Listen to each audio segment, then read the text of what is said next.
Hello, everyone, and peace of the Lord to all of you. Today, our topic is kind of maybe difficult for some people, especially if you are following the cult of Muhammad, but it's very easy to understand. Every one of us have his own logic. Life is based on logic. The way we live, the way we act, the way we talk, each one of us, he have his own way, which is his own logic of explaining himself, communicating, making decisions. Um, everything you do in life is based in your own logic. In the case of Islam, a Muslim, he is not allowed to have his own logic.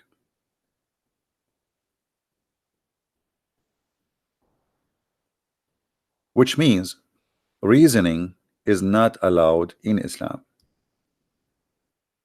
The only reason you can follow is the reason of Muhammad.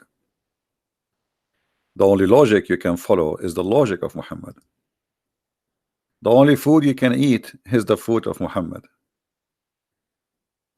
Anything you do in your life, you have no right to choose. You are just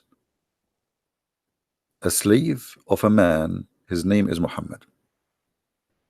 And because of that act of slavery,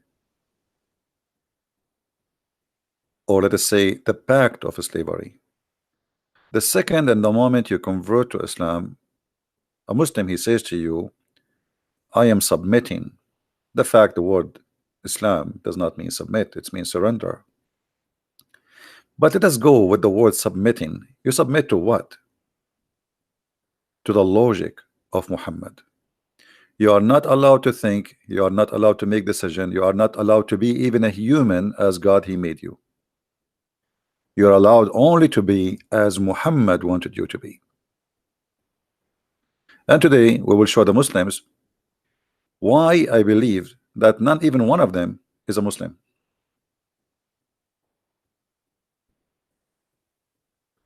And I challenge any Muslim to tell me you are wrong. In the front of us in the screen, we have a very authentic hadith. And it appears in many places. It is sahih, it is correct, and Muslim scholars, they use it in every article they make or any book they ever had. He who copy any people, he is one of them. What people are talking about? The kuffar.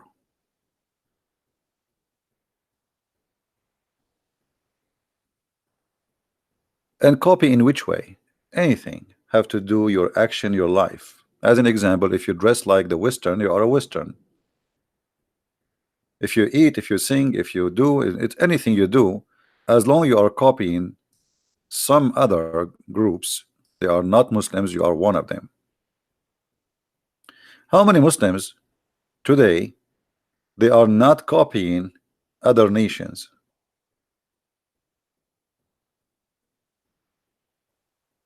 How many Muslim is not dressing like Western? How many Muslima she is not buying the Western perfume and buying the Western lingerie? Actually, according to studies, #1 customers in the world for Victoria's Secret is in Emirat and Saudi Arabia.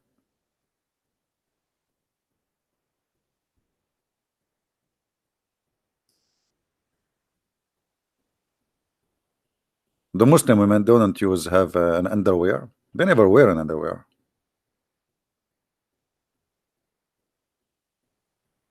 So anything you do, you are copying someone else. He is not a Muslim. That make you one of those people. And that goes for everything. And we are talking just about silly stuff. Like if you are a Muslim and you pay tax, that is horrible. That means you are one of them.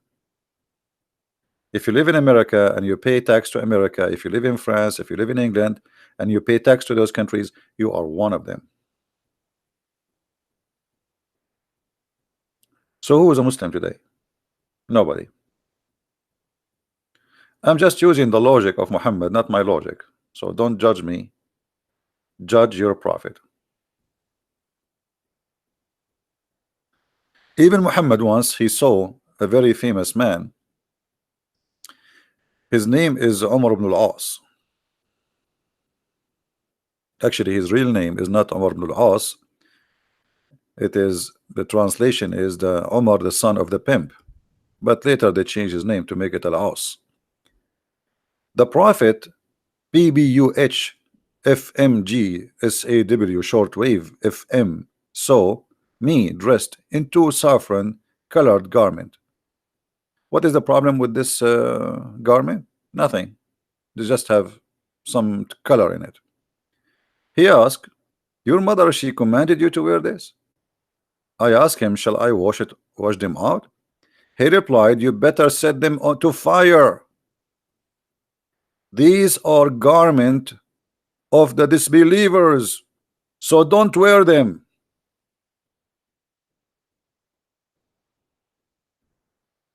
Do you see it? Do you see it, Muslims?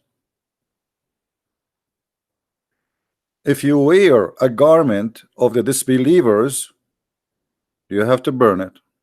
How many Muslims are burning the garment today?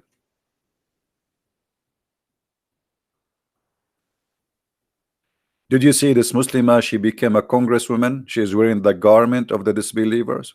According to Muhammad, she is a bad person. Am I the one saying that? No, it's your prophet. Now, what is the logic? Any Muslim can tell me why this guy he have to burn just because there's a color in the garment. There's no drawing, there's nothing. What is the problem? Why he have to set it in fire, and why he cannot wear the garment of the disbelievers?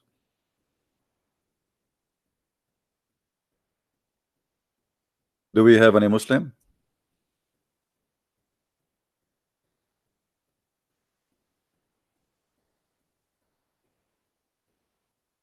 By the way, we fixed the issue with the Skype. So if a Muslim wanna call me in Skype, he can call me, but you need to give me your name. I will add you and I will call you.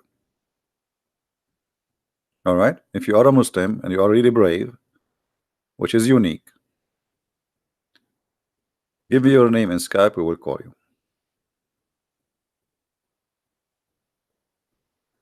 Any Muslim? Here you notice the hypocrisy of every Muslim who live Islam and they claim that they are Muslims. Like this guy, what his name? Mimi Hijab. Mimi Hijab, he was wearing a suit when he was debating with David Wood. What is the other guy name? Samshi. What about the nurse of Mimi Hijab? Ali Dawa. All of them, they are not wearing Islamic clothes. According to the Prophet, they are bad people. They are not Muslims. They are actually one of them, which means they are one of the kuffar.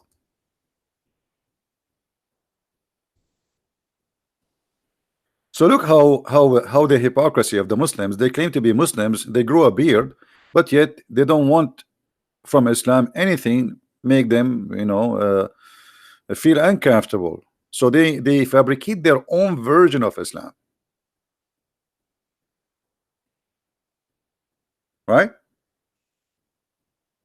They are wearing suit, they are wearing a tie, they are driving the kuffar cars, they are watching the kuffar TV, they are using the computer of the kuffar. All of this, you are copying them. The Quran spoke about the skills a Muslim should learn. What is the skills? Or even the hadith. Let us see the hadith first.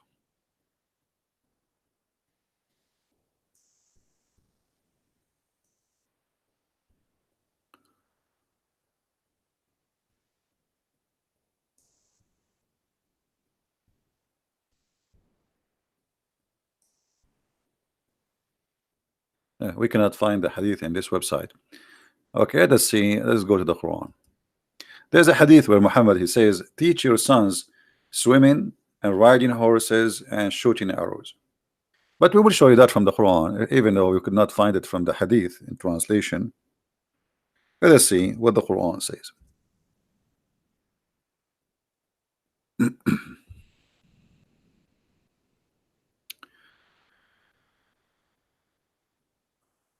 Muhammad, he told his followers that you have to prepare yourself, and this is a message for the Muslims today. This is the only skills Muslims they should have, and made ready against them all kind of power, including study of war. And look here, look at the Muslim translation. Tanks, planes, missiles, artillery. The Quran says that. The Quran says prepare for them. Those, let us change the translation and try not to laugh with me. Actually, you know what? I'm going to open the same. I'm going to open it in different browser. Okay, hold on. I mean, Islamic translation is a comedy. Is a comedy by itself. Okay, I'm going to put the translation of two translation next to each other. I'm going to change the translation. This is Hilali Khan. Let us go to different translation. Okay, let us go to Biktal.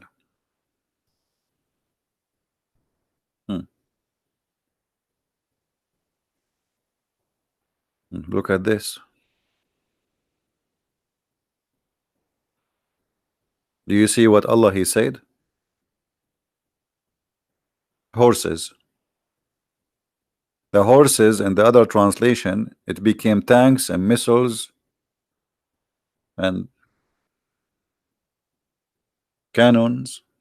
Do you see what the horses is? Do you see about the miraculous change? Horses became tanks, missiles, planes. So the Muslims, even if they want to go in war, they should not follow anyone else. Like Muhammad, didn't he say don't copy the kuffar? Well, that's mean you should not copy them in any way. You should not use their guns, you should not use their weapon, you should not use their missiles. All the weapons of the Muslims are bought from the kuffar.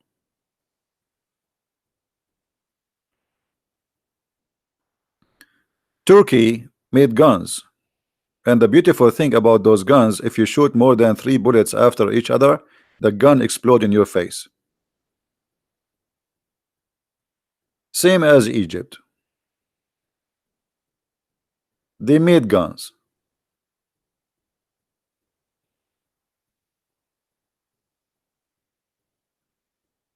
So a Muslim, he cannot copy anyone. He is not a Muslim.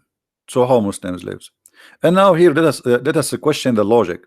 What is the problem if somebody like this guy, he wear a shirt have colors on it? What is the problem? Let us say this is how the kuffar, the non-Muslims, they dress. What is the problem exactly?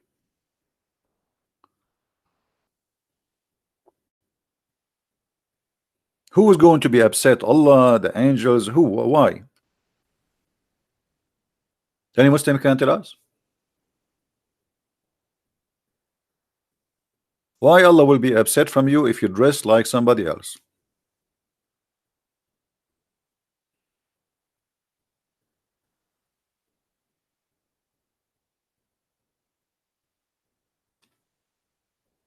Any Muhammadan?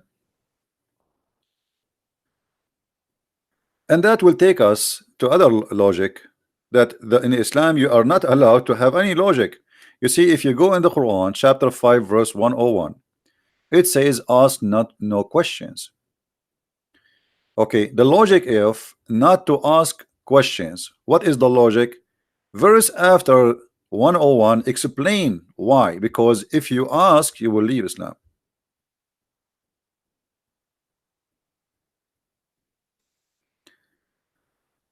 Have you ever heard of such a religion?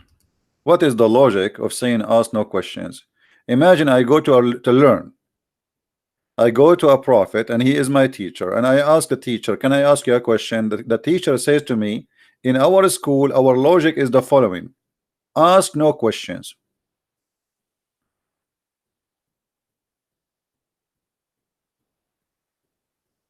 So we are talking about a religion believe in the logic of ask no questions. Because if you ask questions, especially the one who troubling, that will lead you into disbelief. And I will give you an example of Muhammad, how he answered questions.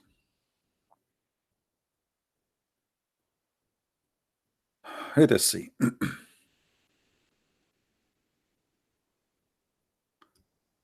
Chapter 2, verse 189. And here, look at this stupid translation. I mean, the Muslim translation is really making me feel I want to vomit. It says here they are asking you about the new moon. It doesn't say the new moon. What the new moon? It says Al-Ahilla. Al-Ahilla is the crescent moon. Okay. So they're asking Muhammad, the Arab, okay, what happened to the moon? Why the moon changed and became crescent moon? Muhammad, after squeezing his head and his ears and combing his beard like Mimi Hijab in the stage with David Wood, he come with an answer. The answer is coming from Allah. He said to them, oh, you are asking about why the moon became like this? Those are for timing, brother. Right? Right? This is the purpose of the crescent moon.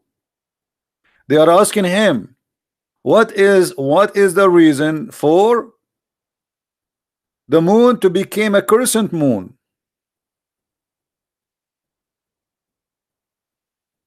You say to them, because it is the way to know when you do Hajj.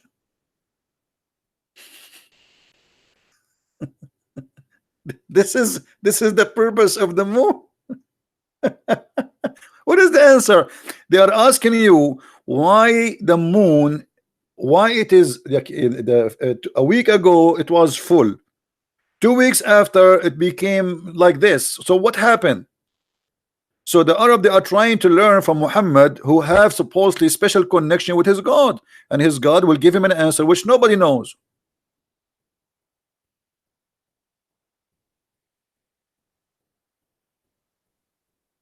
And the answer is this is for timing, brother.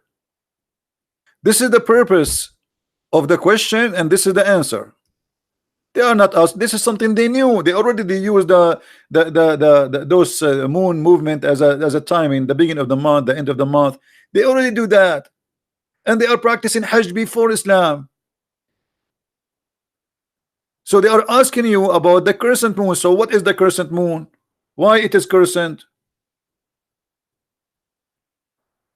Here we notice always how Muhammad, he go in a cycle of not to answer. The best answer is don't answer.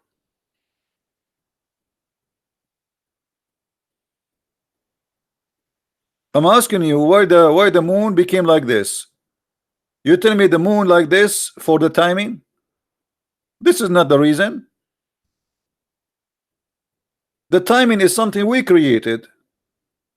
We as a human, we look around us in this universe to see, okay, what we can use for timing. So we say sunset, sunrise, but in fact there's no sunset and there's no sunrise. Same as for the moon, but this is not the question. The question, why the moon changed and become a crescent moon? And look at the funny translation. We change translation, they say the new moon, the new moon. If there's a new moon, since when there's a new moon? Is that a new one?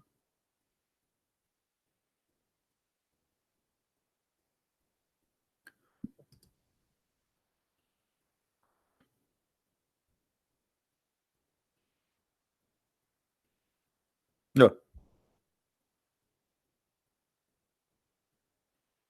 Do we have any Muslim would like to? The same thing, if we take the word yas'alunaka, which means they ask thee. If we take this and we paste in the translation, in the search engine, you will see Muhammad always, his logic is to answer a question is not to answer. Chapter 2 verse 108.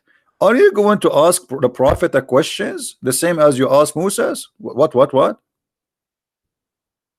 Look at this guy, address. What address? I mean, those people are really the translators. They are going to give me a heart attack. What address? Address what? Where is this guy? Let's see, Yusuf Ali. Maybe Yusuf Ali is smarter than them. Would ye question your messenger as Moses? Why they cannot question him? He is a messenger. If my teacher is the last one I question, and here by the way it doesn't say even question, it says would you ask the messenger as you ask Moses, which means ask him questions, yeah, but not to question. Right away he accused them by asking the question, they are kuffar. The second you ask Muhammad a question, you are a kafir. You cannot ask questions. And right away he says, oh, you see, the people of the book, they wish that you are not going to have any good for you. So Muhammad, he is saying to the Muslims, if the Christians and the Jews, they start questioning the stupidity of Islam, this is because they hate you. Don't let them ask you questions, brother. Don't, brother. Are you going to ask the Messenger of Allah, brother? And right away, it's so clear that the questions was coming. The source of it was coming from the Christians and the Jews, and Muhammad have no answer. So the second you ask Muhammad, he says to them, oh, are you going to ask the same as they asked Musa? So what? They asked Musa, and Musa answered them. Musa, he did not open his eyes in his diaper and he found himself a prophet. For sure they asked him a question. For sure it took them time to believe he's a messenger of God. For sure they, you know, there's a process to go through. People will not believe anyone come to them and says I am a prophet. So this is the logic of Muhammad.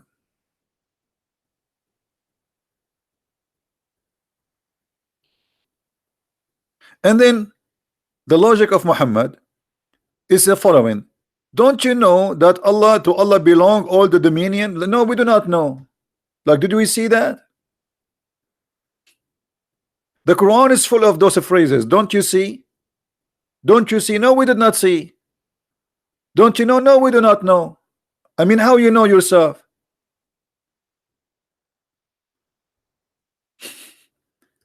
You know what I'm saying? When you say to me, don't you know, that's mean I know. But how we know that to Allah belong to the dominion of the earth and the heaven? How we know that? What is the confirmation?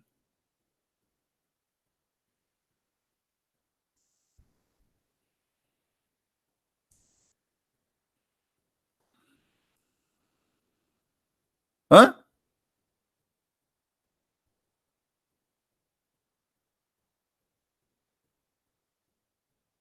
How we die? How we die, as an example, the logic. When you die, the angels, they hit you in your face. And he says to you, don't you see? I look at the translation here. And if you could see when the angels take away soul from the disbeliever, they submit their faces on their backs. If you see, what about you show us? And what do you mean they beat them in their faces and in their back? So now that you are dying and the angels, they are spanking you, and you are saying to me, if you see,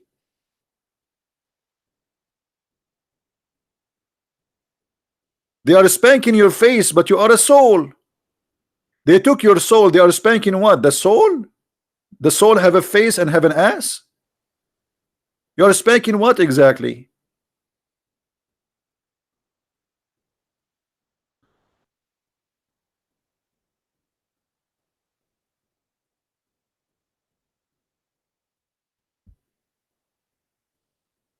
Hmm. This is the logic of Muhammad.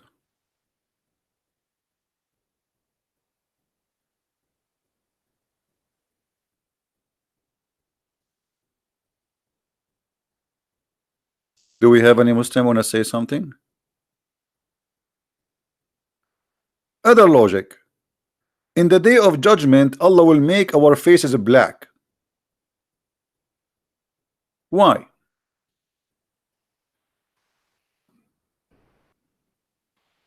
Why in the day of judgment, all of us, we don't believe in Allah, Allah will make us black? And by the way, I have no problem to be a black. Actually, I wish. At least I will find someone to marry me. Hmm? All of us, because we don't believe in Allah, Allah will make us black. Why? Why? Are you saying to me that the white people are good people and the black people are the evil one? This is what it says. This is what the Quran is teaching. Anyone who don't believe in Allah, Allah will make him black, and then He will throw him in the hellfire.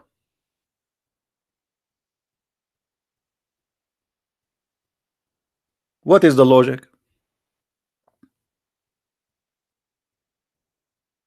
Anyone?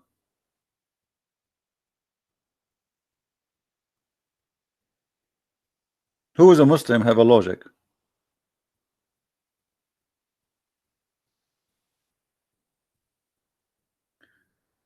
Let us see this comment from Muhammad. Muhammad is an ex-Muslim, as I know. I think he left Islam, right? From Muhammad, I saw your comment saying you left Islam because you watch my videos. I remember.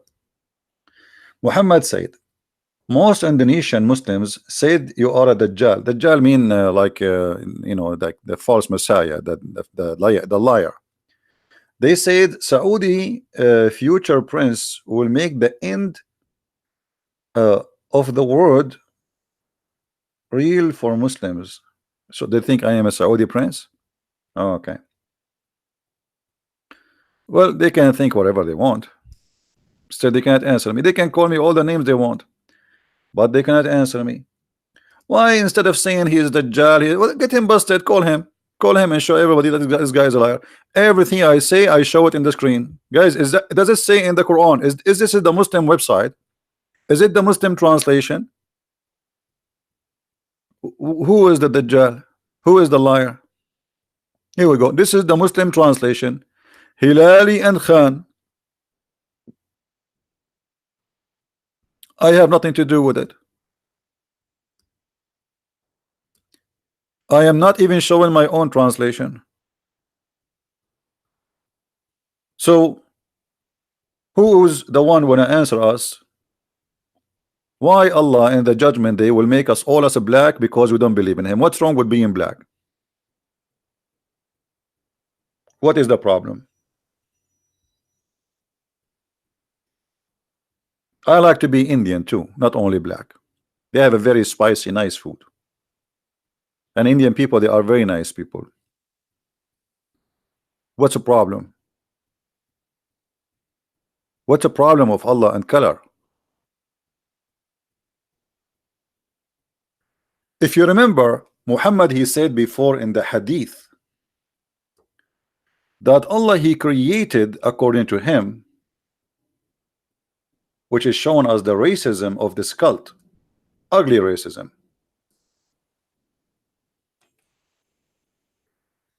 that black people are created since the beginning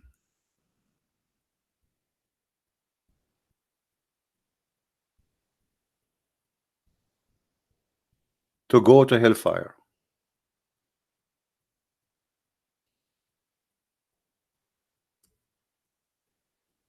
Right?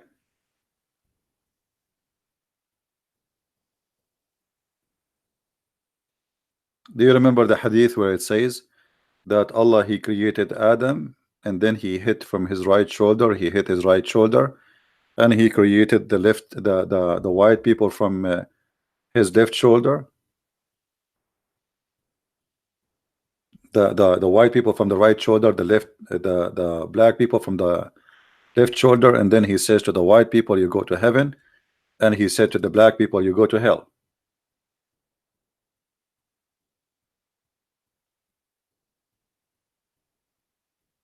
That is the logic of Muhammad.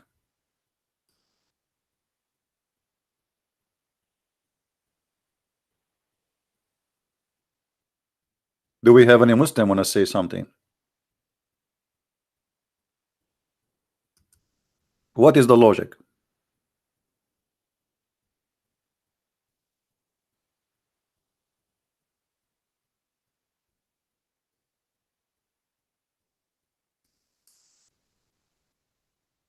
Any Muslim in the bushes would like to say something?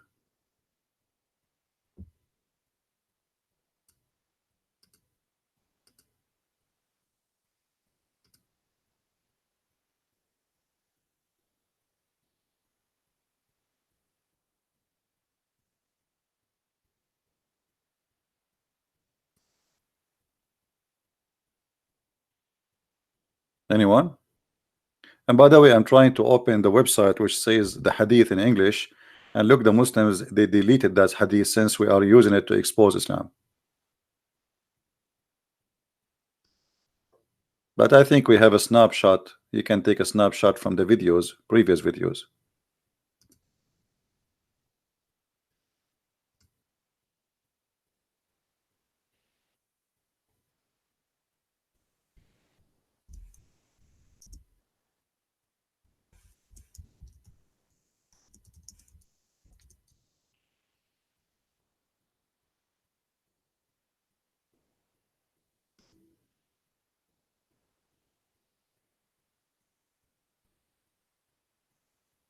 Anyone?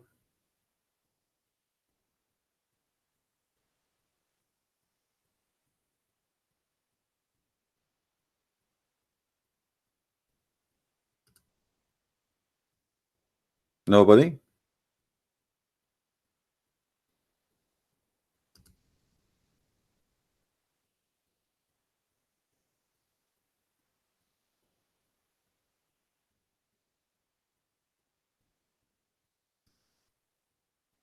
Who is a Muslim would like to give me a call?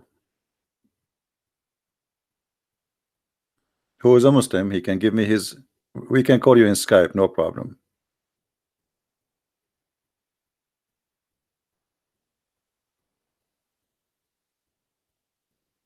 Anyone?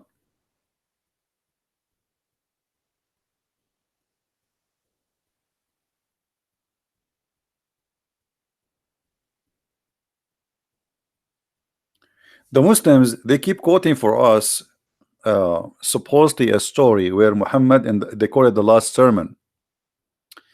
But the funny, the Muslim, they will not tell you where the last sermon is coming from. Is the last sermon is an authentic hadith? Is it even exist?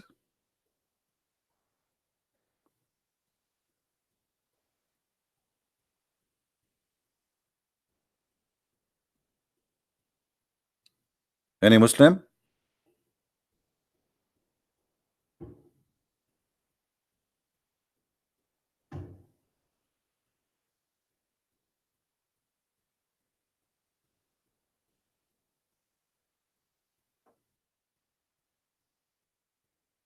See, I'm giving them a chance to call us. Let us continue then. Obviously, they have no answers. This is a disgusting logic that all, and not only here, I mean, there's many other verses in the Quran speaking about Allah will make people white and black, as an example, what aswaddu wujuh wa tabyaddu wujuh. Allah in the Quran in chapter 82, chapter 27, verse number 82. The chapter is speaking about a jassasa. He mentioned clearly that Allah is going to make all Muslims white and all non-Muslims black. And the same we find in chapter 3 verse 106.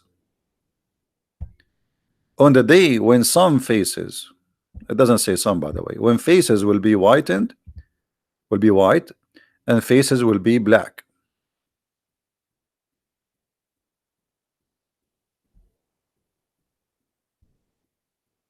So this is repeated all over the Quran. And those who Allah He made their faces white, Allah will have the mercy on them. But those who Allah made their faces black, they will be terrified and they will be humiliated.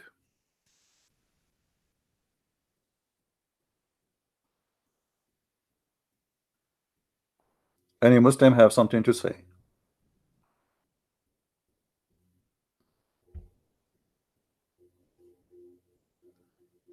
Anyone? Let me open my Skype just to let you know we are going to use a Skype because we solved the problem with the Skype. Give me a second.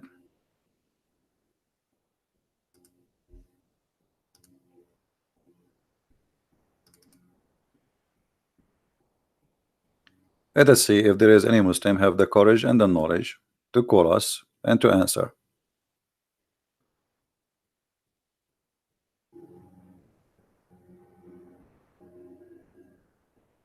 Okay, we are almost in Skype. I know it's taking long to log in. All right, we are in Skype. Who is the Muslim want to give me his ID and I will call him?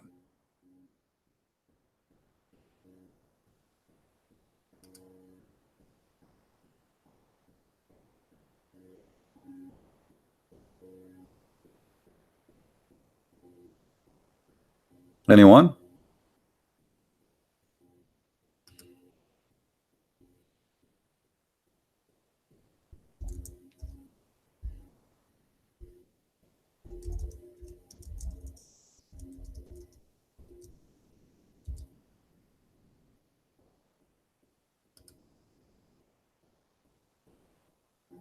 Be nice to Muslims, guys. Those people are victims and they need our help.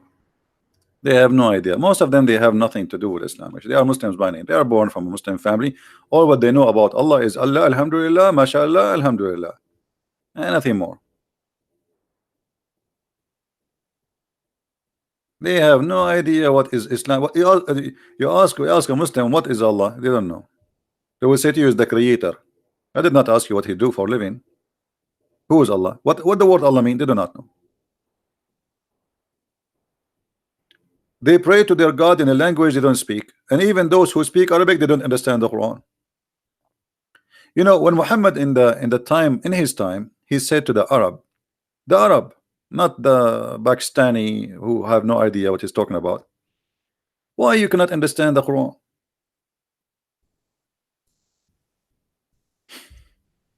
Question Muslims, why the Arab could not understand the Quran? And do you understand the Quran?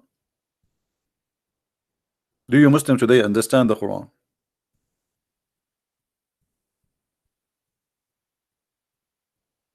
You don't. Well, we can prove that in 2 seconds. Not a single one of you here understand what this book is about. Another logic in the Quran, which I find that the only logic can be accepted is this verse. If this book is not from supposedly not from Allah, the God they worship, the Arab, you will find a lot of contradictions in it. That is the only logic can be acceptable. But this logic does not stand for itself.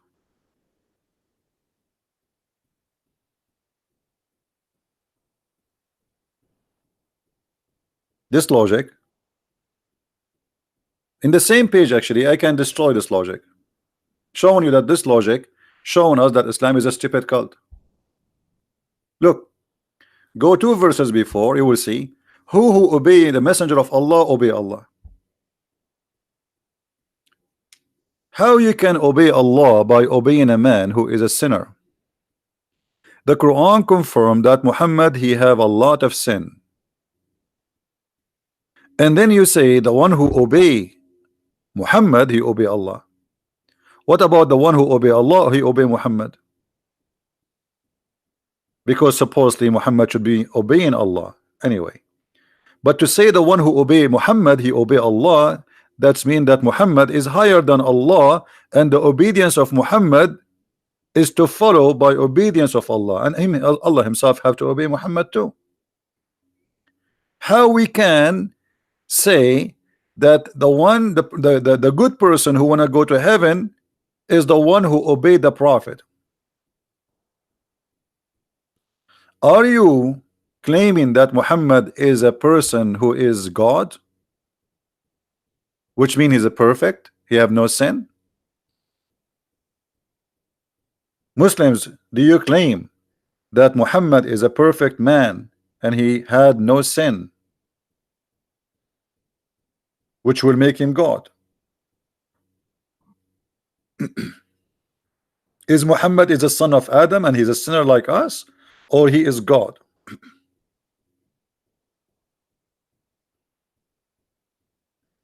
What kind of logic this logic is? But the logic here is simple. Muhammad, he is Allah. Allah is just a puppet. Muhammad, he used him for his propaganda. Muhammad, he got horny. He make verses says any woman she wanna give her panty to the prophet. That is the logic.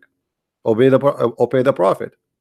Muhammad, he made verses says the best of the booty for the prophet. That is the logic. Obey the prophet. Muhammad, he says the fifth from every attack go to the pocket of the prophet. That is the logic, right?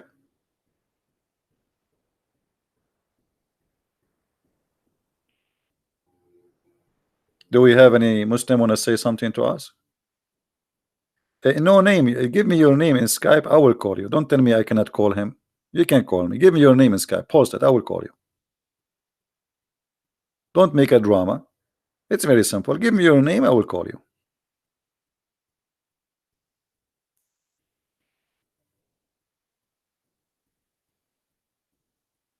A Muslim will speak about calling me for the coming 10 hours, but he will never call. Just give me your name and I will call you.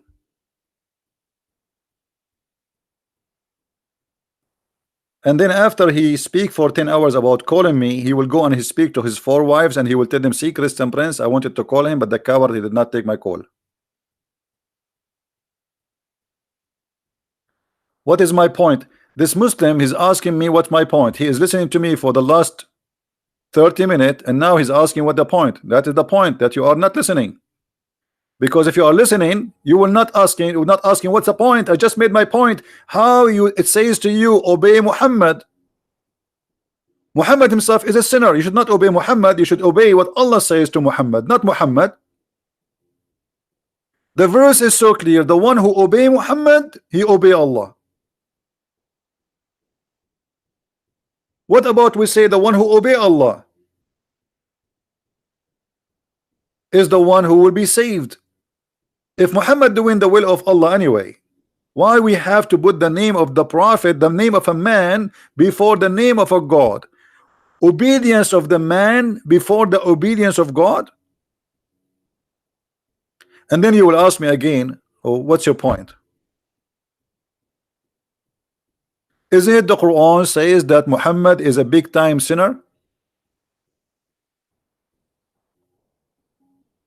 Did he or he did not?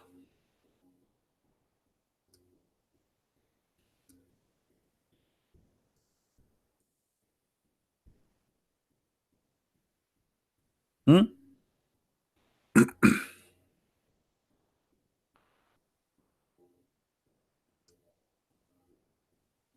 Any Muslim? The Quran says Muhammad is a big time sinner.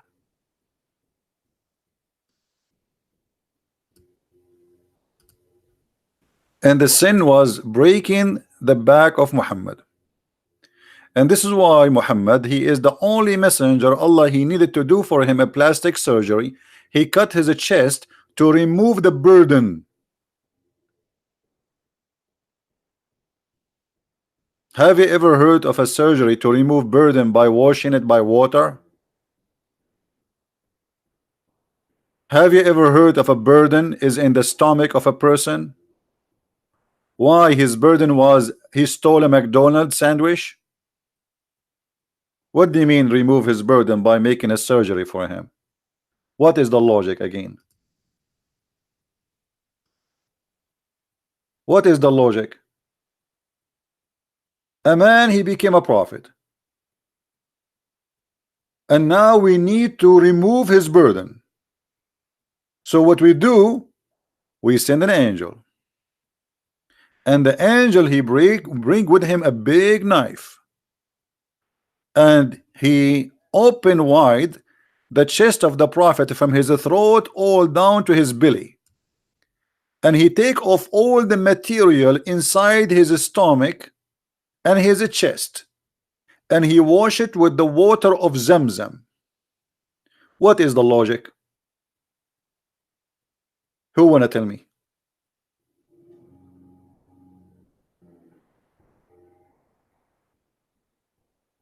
Anyone? CP, show yourself. What about you say to Allah, show yourself? Me and Allah, we are from the same kind. We cannot speak unless we are from behind the curtain. Isn't it Allah? He said in the Quran, Allah, he never speak unless he is from behind the curtain, hijab. Do you want to show you the verse? Why you don't say to your God, the one you worship, you don't ask him, show yourself?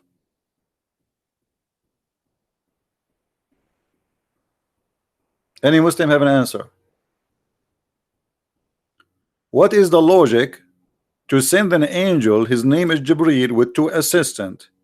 They carry the prophet, they open his chest all the way down to his testicles, and they take all the things inside and they wash it in the water of Zamzam, and then they put it back. What is the logic?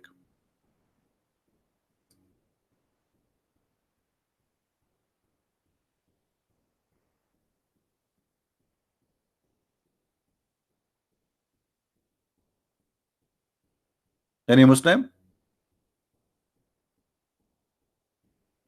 I mean, why it's so hard to tell me what is the logic? What is the purpose of this?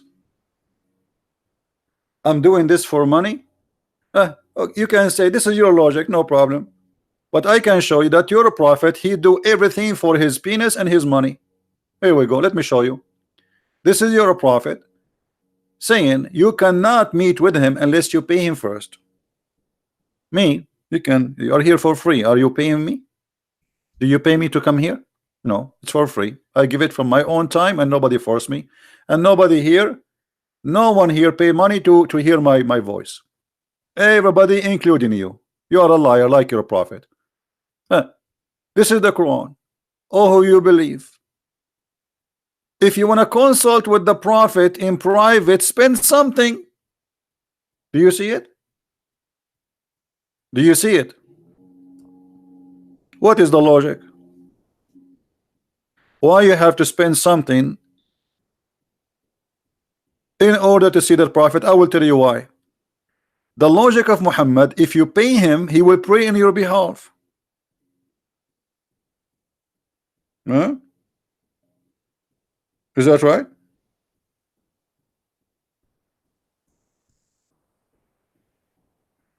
Have you ever heard of a prophet, if you pay him, he will pray in your behalf?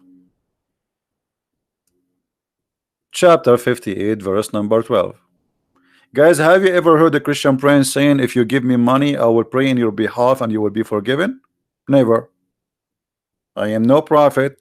I cannot forgive no one. I cannot help anyone. And me, myself, I'm a sinner. You're a prophet claim. If you pay him, he will pray in your behalf.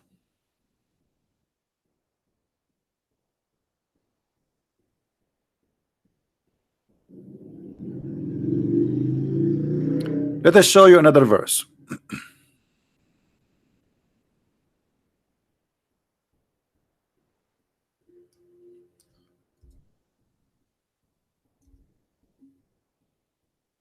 Muhammad, he need a mortgage. He need your money.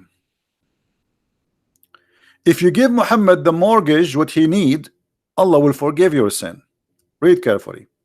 If you lend Allah a goodly loan, he will double it for you, and he will forgive you. And Allah is almost appreciated of your reward and forbearing. What is that? What is that? This is God? Are you there? This is God? Since when you can bribe God? If you give him a mortgage, he will forgive you. Okay, how much, Allah? How much you want? You forgive me? Okay, how much you want?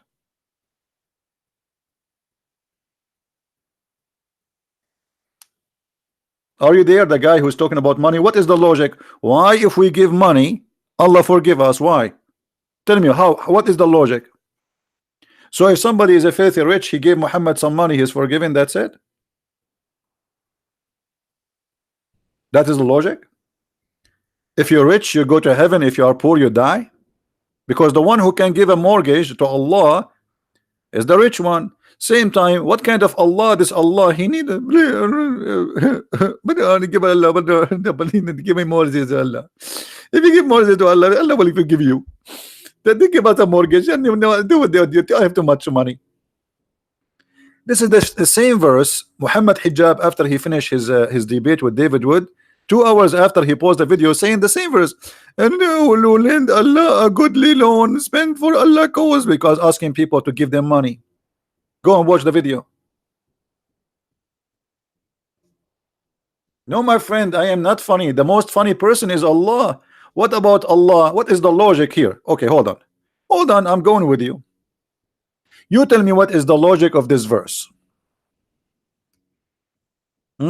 Today our topic about logic. What is the logic of this verse in the Quran? Read carefully with me, Muslims.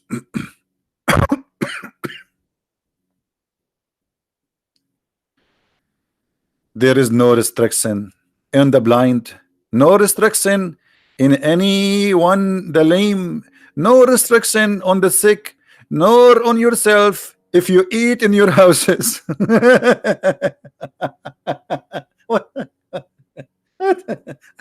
What is the logic?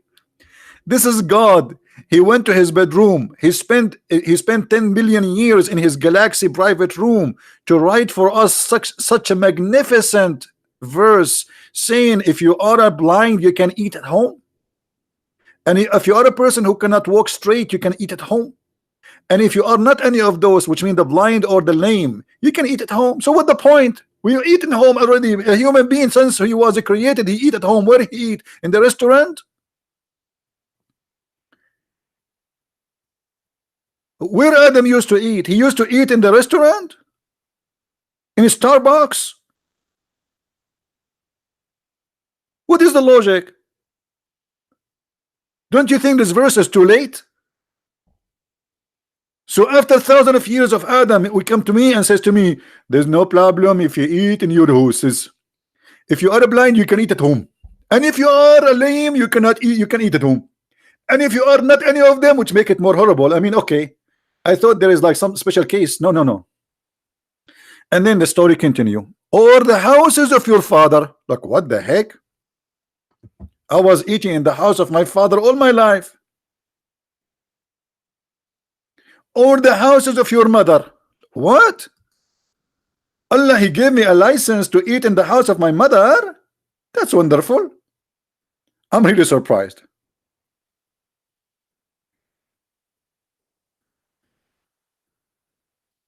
Can you tell me what the logic? And then he continued, the houses of your brothers, the houses of your sister, the houses of your father, brother, the houses of your father, sister, the houses of your mother, brothers, the houses of your brothers. That's God's talking.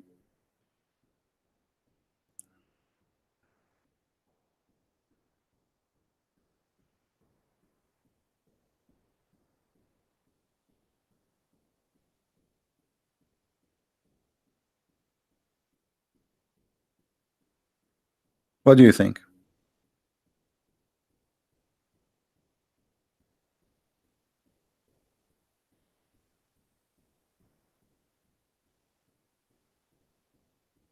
Anyone?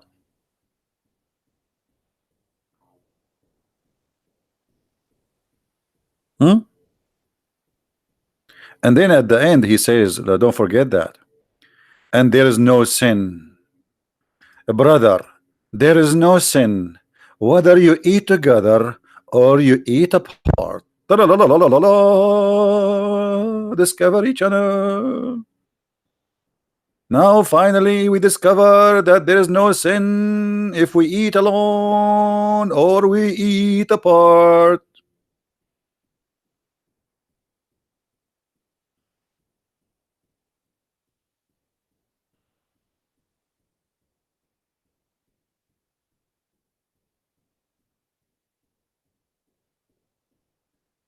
Anyone? What is this? What is the logic from this verse?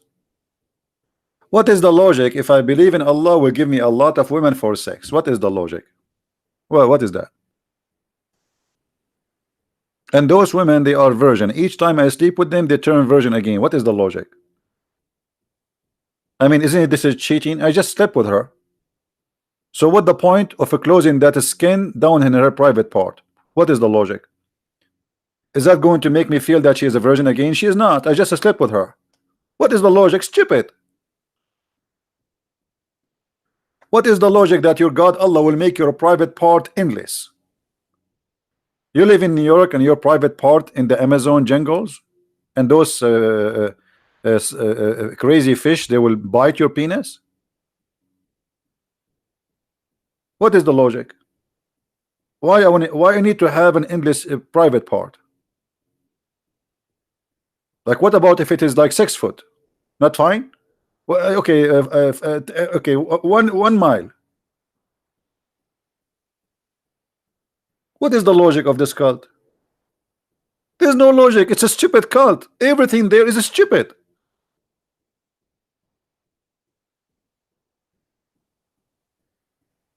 And this is why you Muslims, you have nothing to say. You can call me names, no problem. You can threat me, no problem. But you don't have a logic even for what you do. What is the logic? If I die for Muhammad, I will go to heaven and Allah will give me extra women because I died killing people. This God, he enjoys shedding blood and seeing people being killed. What is the logic?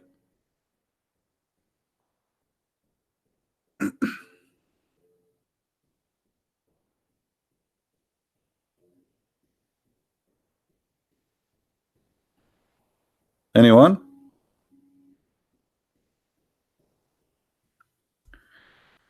Your name? Okay, let me call you, my friend.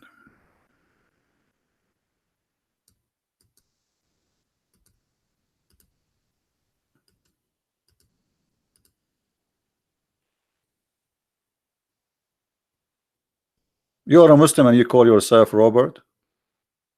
What kind of a Muslim you are?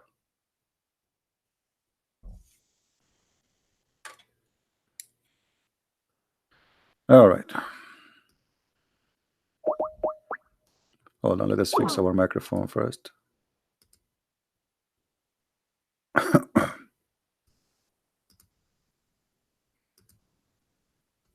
All right, Mr. Mickey Mouse. I just called you, you aren't answering. Why not? You hang up.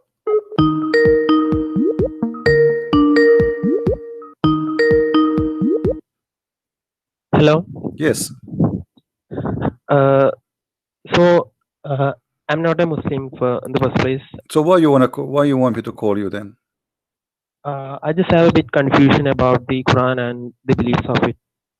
Okay. So I was a Christian. So I was a Christian, and I was just checking for what is the truth in between the religions, because I had a bit confusions about the Trinity. So I was just checking why you about have what's confusion the truth. about the Trinity? What is the problem with the Trinity?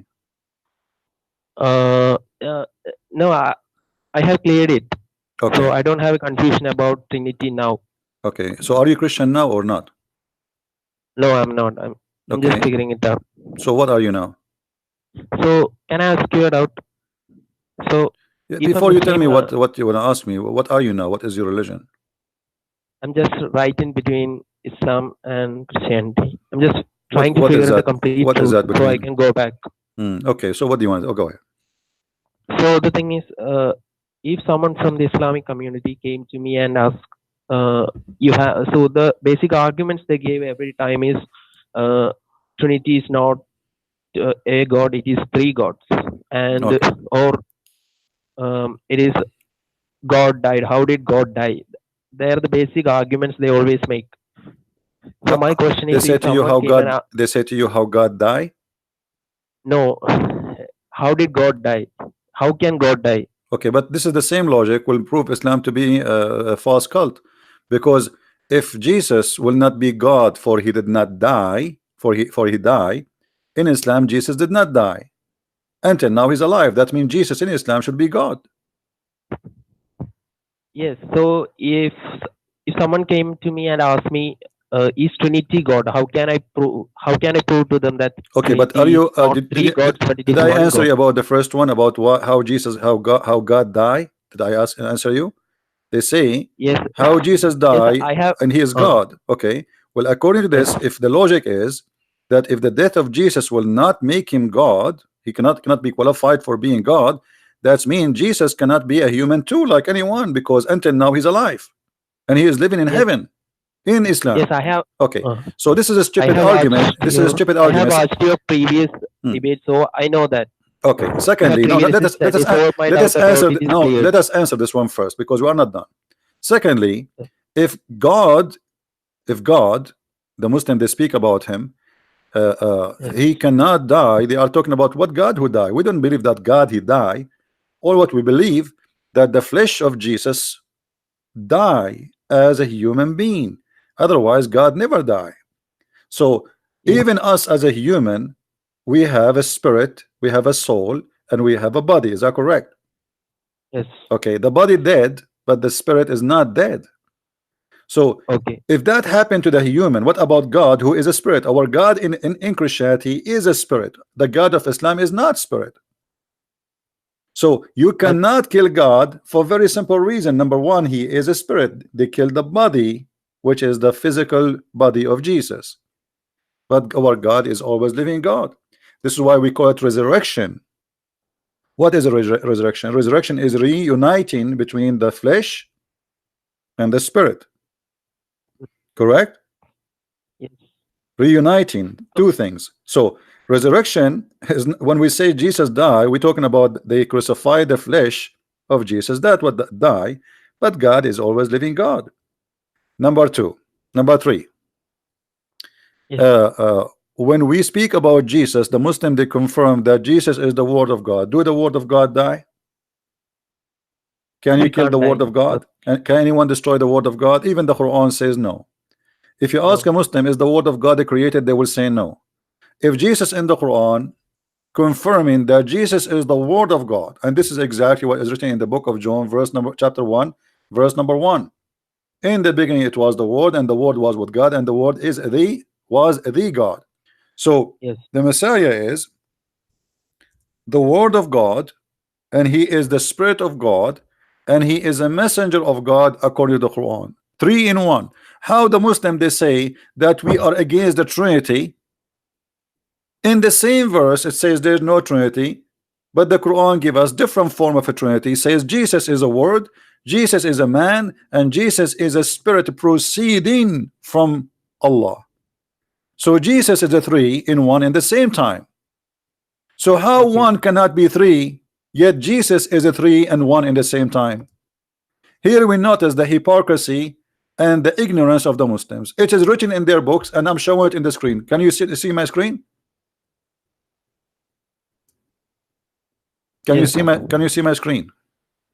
Yes. All right. Read with me carefully in the screen. What the screen saying? All people of the book Oh, commit no people. excuse in your religion, nor says aught but the truth. Christ Jesus. They are talking about who? The name is confirmed. The That son is a of Christ. The Mary. son of Mary is between two brackets no more than, this is not exist in the Quran, a messenger. Okay, so he's a man, and then he is the Okay. word. He's a word, and then this word Yes. sent down from heaven. So where is Jesus coming from? He's coming from bestwood in Mary, which means it's coming down from heaven. And the Okay. spirit proceeding from him. From who? From God. So look who is Jesus. Jesus is the man, Jesus is the word, Jesus is the spirit, three in one. And that is there in their ignorant Quran. So if the Quran confirmed that the three is one and one is a three, how Abdul he says to me that the Trinity is impossible? Okay. Trinity is God, but may I ask you something? Sure. The thing is, in Islam, the God is neither man nor woman. No, who said no? He's I think. no. Who said that to you? The Quran always call Allah in the Arabic language as He. Correct? Yes, but I have read it somewhere that in Islam the God is genderless. I think I heard That's from false. someone. That's false. Because if the Quran, the God of the Quran is genderless, then how they can explain to us other verse where Allah He says if we want to take a partner for sex, a wife, we will take it from ourselves. So if Allah is Okay. genderless, like he have no gender, then Allah Okay, will marry who? so No, hold on. okay. If Allah does not have a gender, Okay. Allah will marry who? He's God, so why should he marry someone? Yeah, but he will marry who? No, he said clearly, if you want to take a partner as a wife, this is the Quran, chapter 21, verse number 17.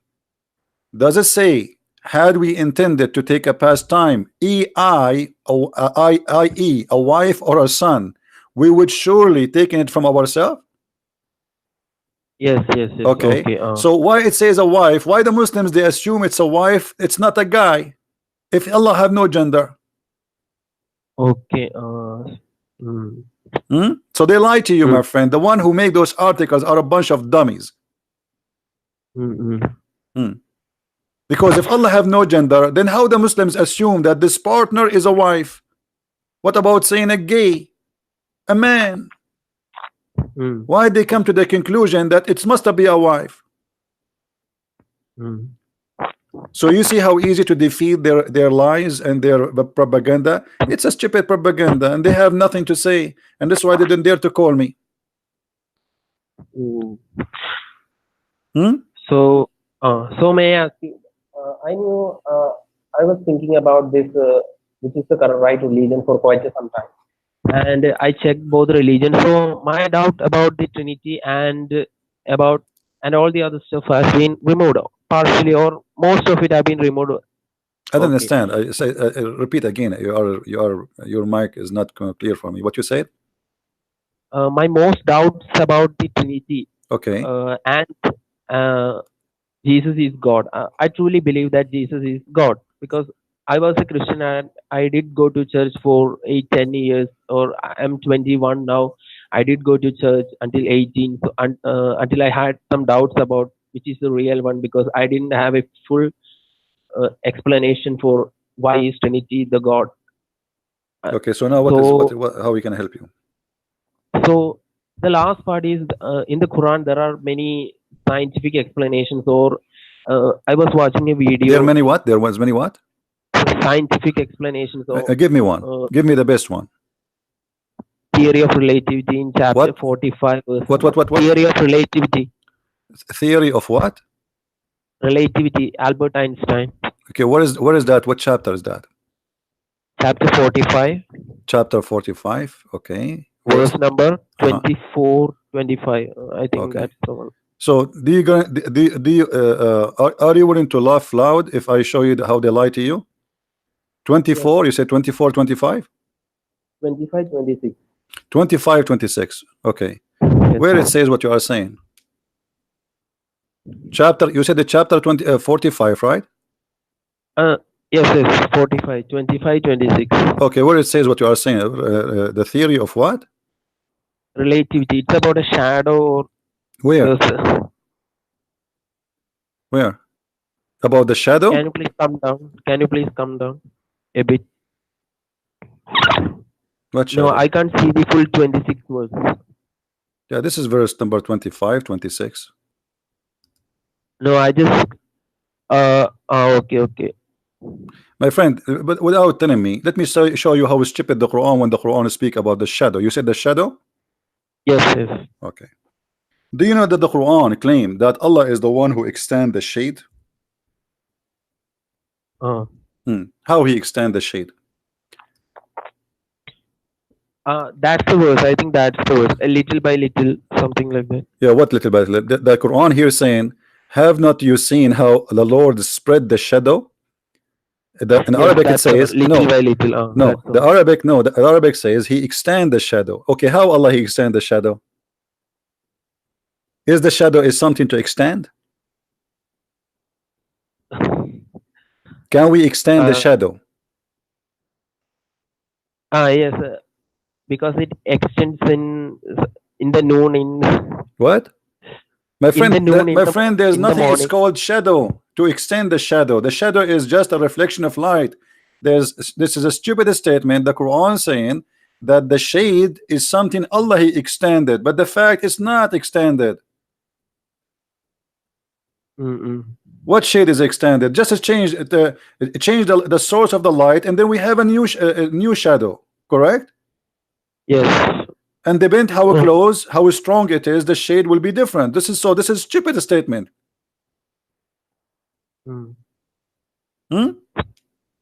As long you are talking about this, do you know where the sun goes every day? In the muddy pool, something. Okay, so Muddy pool. how you say to me the Quran have science and the Quran says that the sun set in the murky water? No, I don't believe in that, because So what do you mean no, don't believe? No, hold on. You believe in this, but you don't believe in that. The Quran is one book.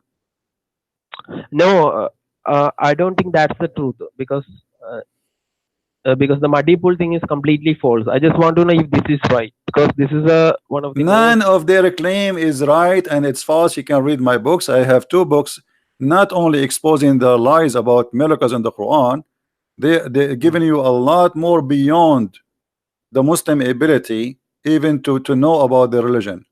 So all of these things is a lie. And here we go. I will give you another opportunity. Give me different lie they give it to you about science. Choose anything. What should I choose? Choose any lie they gave you about the science, something you think is convincing for you. This is the one, because they sometimes say that in the Quran it says the sperm of a man comes from the midrib. I think that's completely false, and that's a false statement. No, give me something is convincing for you. Don't tell me that something is not convincing for you.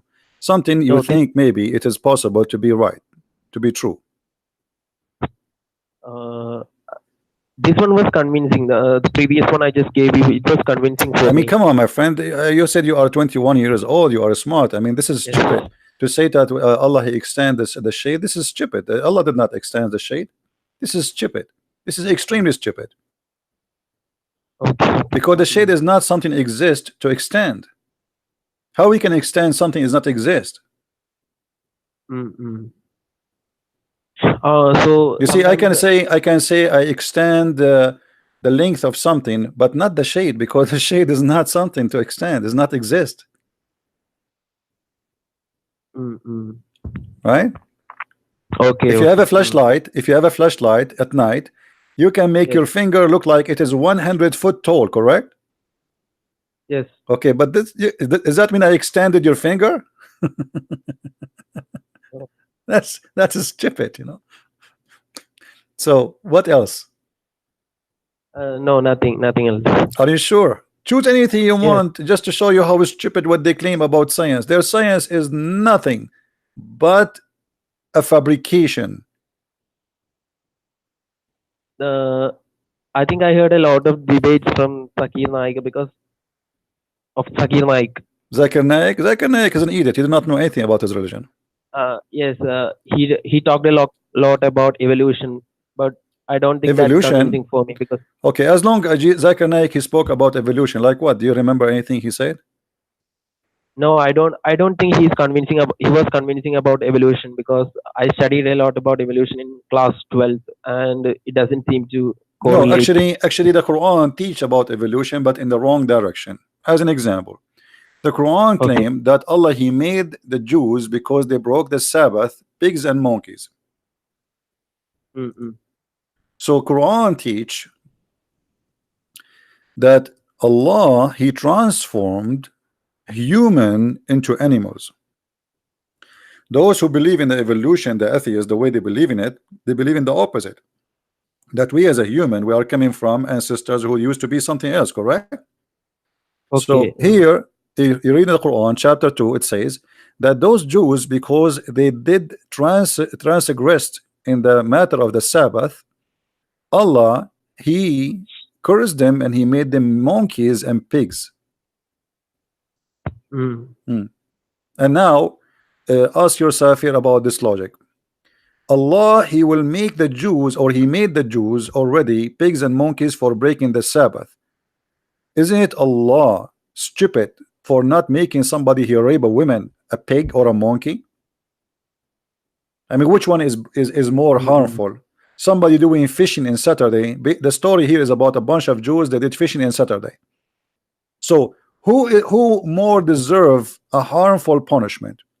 Someone he raped a child, or someone did fishing in Saturday? What do you think? In the Christian perspective, it is No, somebody. I'm not talking Muhammad, about Christian perspective. Forget about Christians, Jews, Hindus. I'm a human being. You are as a human being. If Yes. somebody rape a child, you have two people, they commit a crime. One of them fishing in Saturday, and the other one he rape a child. Which one deserve a severe raping a punishment? child, he deserve Okay, punishment. so He deserve why Allah did not make one person in this earth who rape a child a pig or a monkey, but yet those who they did fishing in Saturday, he made them pigs and monkeys? I mean, how stupid this story is, right? Yes. This is a story does not even fit for kids. Even kids who they are 6 years old, they will not believe it. And until now, Jews, they are fishing in Saturday. So why Allah is not making pigs no more? The Jews now, they have even festivals in Haifa in Israel for gays and lesbian, and they do it in Saturday. Where is Allah? So for fishing in Saturday, Allah made those all the Jews who exist in this island, he made them pigs and monkeys just because they broke the Sabbath and they fish in Saturday because they are hungry. No. It's a stupid religion. Yes. Do you agree? Yes, because Okay. it should be punished. So may I ask you, there are many scientists who praise Quran of it because they say it's intelligent. I saw many YouTube videos regarding it. So why do they say that? Quran is what? It's a masterpiece. They're scientists, they're physicists, they're chemists, and they My call friend, it all a of this masterpiece. is fabrication. All of this is fabrication. Nothing there is truthful. Nothing there is truthful. You know, like I saw once a conference, they invite somebody, his name is Dr. Moore something, and they told him the Quran says that Allah, he made the egg like a leech, but the Quran never spoke about the egg and never spoke about leech, the insect. The Quran claimed that the sperm transform into a congealed blood. So they lie in the translation in that conference, and they make this guy, I don't know if he is honest or not, but they gave him a translation which is far away from the translation, and he said this is fit with science. But the fact the Quran never said that, and we can open the verse right now, and you will see that the Quran is a stupid book. What is your education about how the human being is a production happened? Do you know? Yes, it happens from the testis, human testis, Okay. male testis. All right, look at this here. And we made the nutfa. We made the nutfa. Nutfa is a sperm into a clot. Is that what science teach? No. So that in that conference, the one I saw in the video, they gave him a false translation. They did not say to him the nutfa became a clot, which is a congealed blood. Does it say in front of you from the Muslim translation a congealed blood? It says not far into a clot. Yeah. And then we make it what? And what we make the clot? A piece of the coagulated blood. Okay, but So this is talking about but this is the nutfa itself became what? Became a dead blood. Is that scientific? No. And if there is any stage in the human being process of production that you will be a dead blood? So what I'm saying is the nutfa the human sperm, male sperm? What?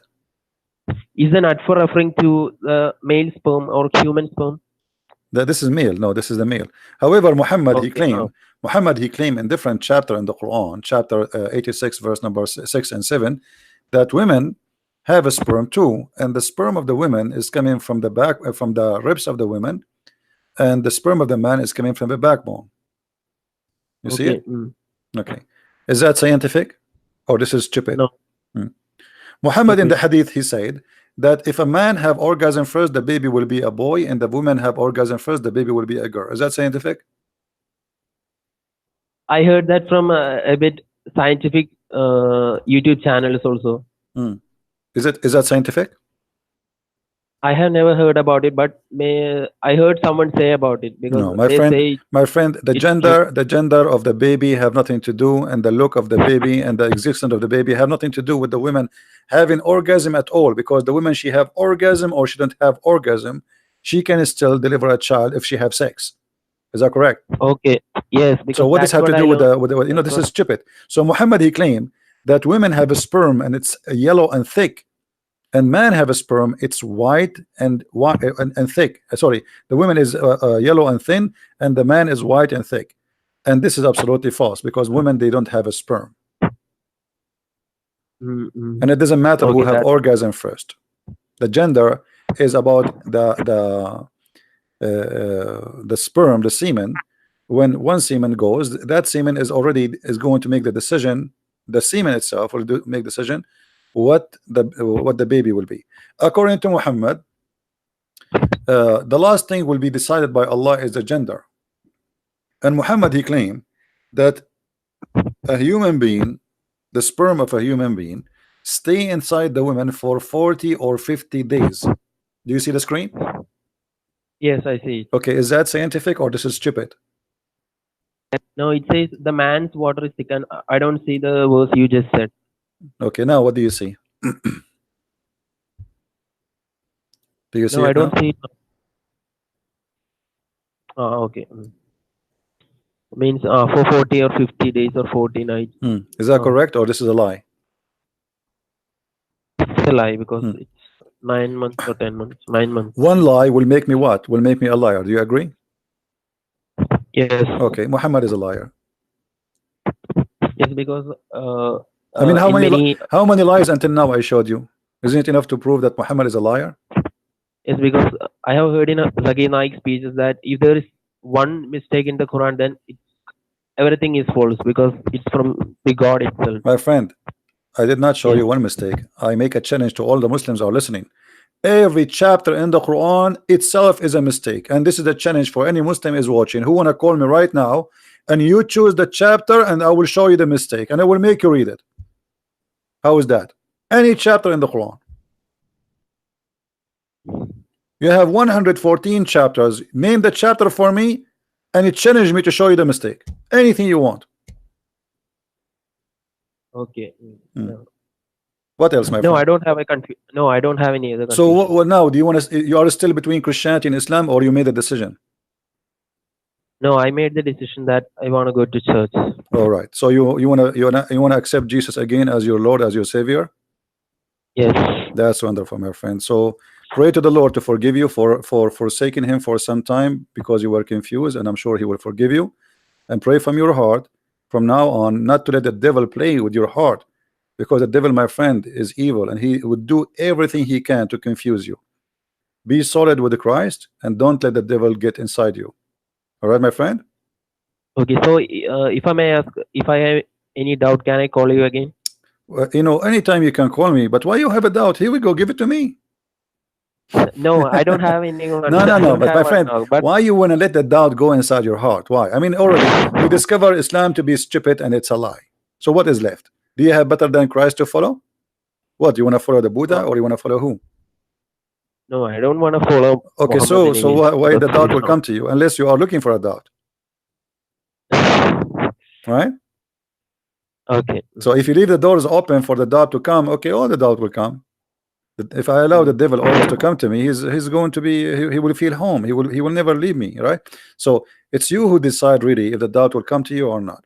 And for sure you can ask questions, and you know it's not Jesus said read the books because we are different from Islam. Islam is religion against reading, against knowledge.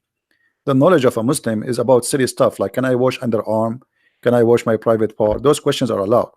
A question about God, about religion is forbidden in Islam. The second you ask a question to question, it's forbidden. The second you ask question to be stupid, like how many times I need to go around the Kaaba, why the prophet what the prophet he said after he kissed the black stone, silly questions. So there's a question to copy paste and to follow blindly, and there's a question to learn. In Christianity, question to learn is what is important, not a question of stupidity. Like who care how Jesus washed his hands? You will never see in the Bible seeing, you know, silly stuff like Muhammad. What they describe how Muhammad he washed his penis. I mean, why I need to know that? How the Prophet wife, she put a dish between her legs and her private part was dripping a yellow blood. Why I need to know that? So Islam is a savage cult. It's a collection of a savagery, and there's you know, you can tell the quality from the quality of the talk, the quality of this cult. You see, you know them from their fruits. From their fruits, you know them. How you know a person? This is what Jesus said. From their fruits you shall know them, not from their names. So Muhammad, he claimed great names for him to the point he called himself Muhammad, wishing the praised one. That name alone is enough to prove that Muhammad is Antichrist, for he is claiming to be God on earth. The praised one should be God, not a man. That is a name should not be meant to be given to a man. How you call yourself the praised one? If you are the praised one, who is the praised to? Allah? Correct? God alone. Okay, so how Muhammad is the praised one? That a name alone is enough to prove that Muhammad is a devilish man and he worked for the devil to deceive us.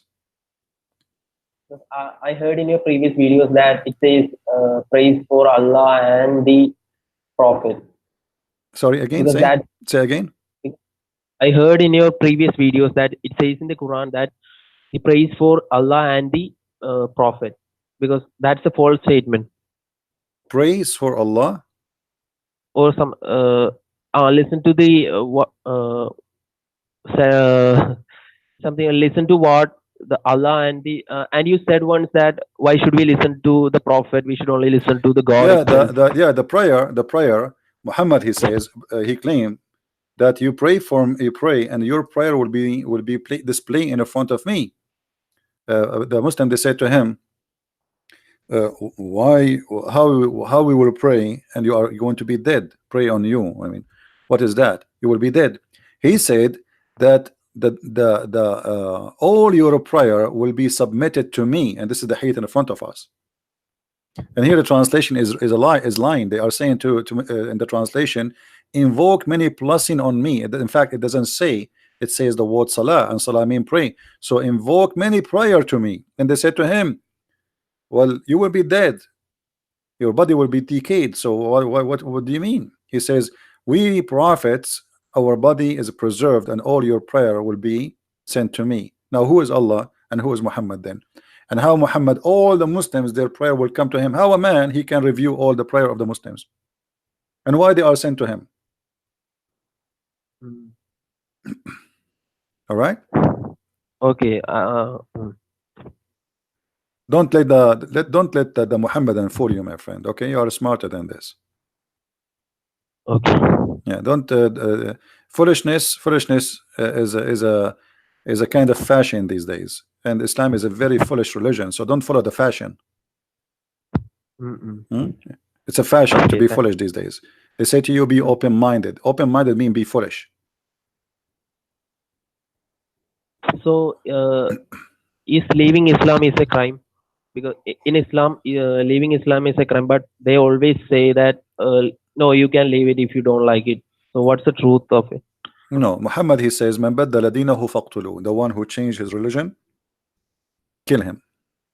They lie. But Here we go. Muslims, they always say that you can leave the religion, it's no problem. Everything I say, I show the proof in the front of us. Do you see it? Changes his religion, kill him. Okay, I see. So they can lie as much as they wish. Here, nobody can play with us. Nobody. All right. And those Muslims who speak to you, tell them, what about me? You know, you come and debate this person and let's see what you can do.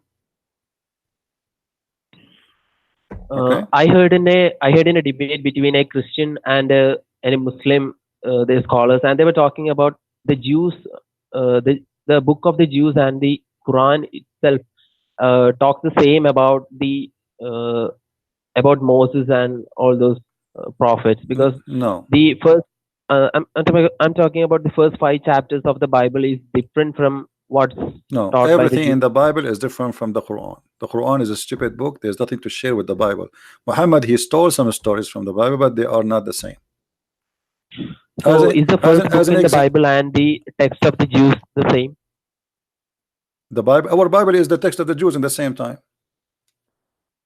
When we say the Bible is the book of books. It's not one book. Mm, So when we say the Bible, we mean the Torah too. yes. Okay, The first 5 books so of the the book of Bible. the Jews, you see, because Muhammad is a liar, he did not accept the book of the Jews before him.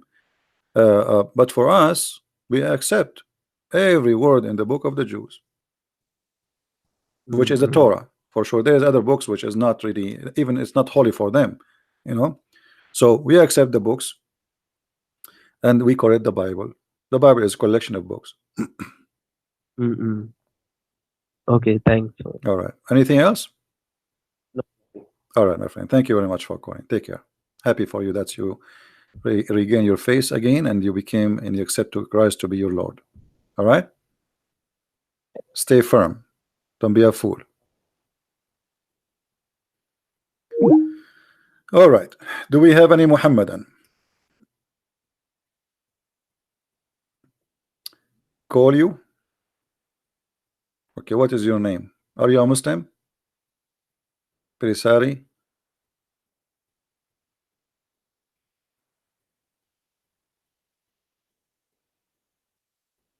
Who is a Muslim would like to call us? You are agnostic? What does that mean? Agnostic for me is someone he is not sure about his gender. Like he's male, he's female, he's male, he's female, he's male, he's female.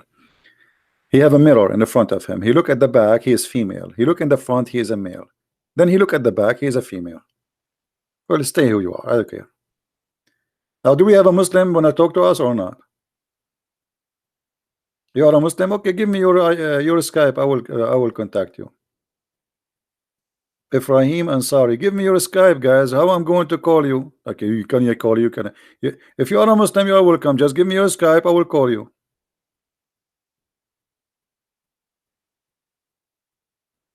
Stop laughing at not religious people. I have the right to laugh. You don't like it, you can leave. If you don't like me to laugh at you, why you are here? Stop laughing at non-religious people. Are you ISIS? What you wanna? What are you making a threat? I'm free to do whatever I want. You non-religious people, you laugh at the Christian. Laugh. Why we cannot laugh at you?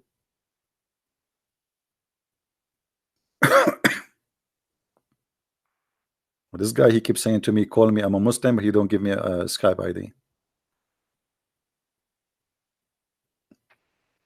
Any Abdul?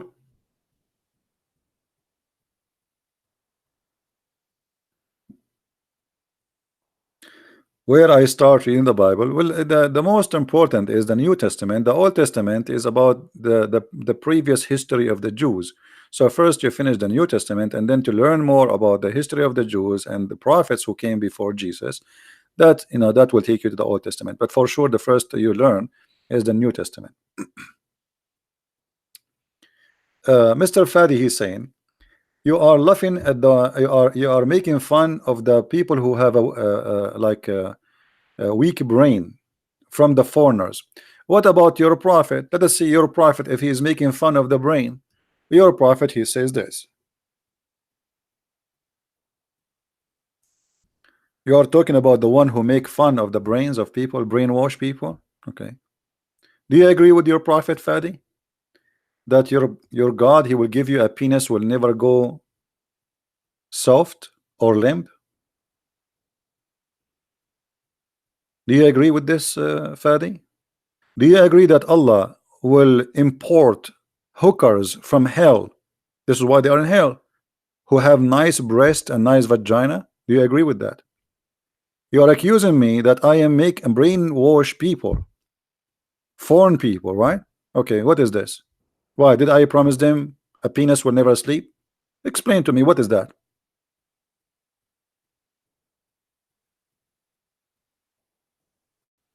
Are you there, Fadi?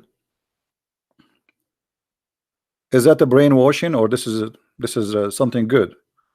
This is why ISIS, they want to kill themselves. They don't worship Allah, they worship their penis.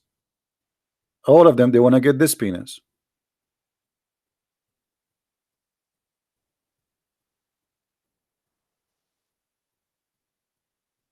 What kind of God? What is the logic?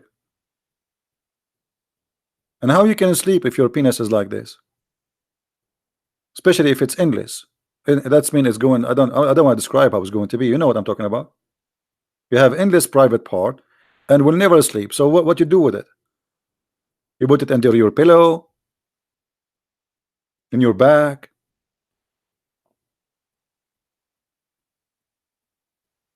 Hello?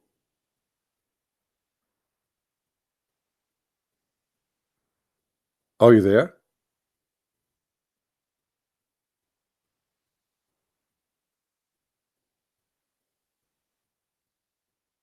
Look what Fadi, guys. Look what Fadi said. Hold on.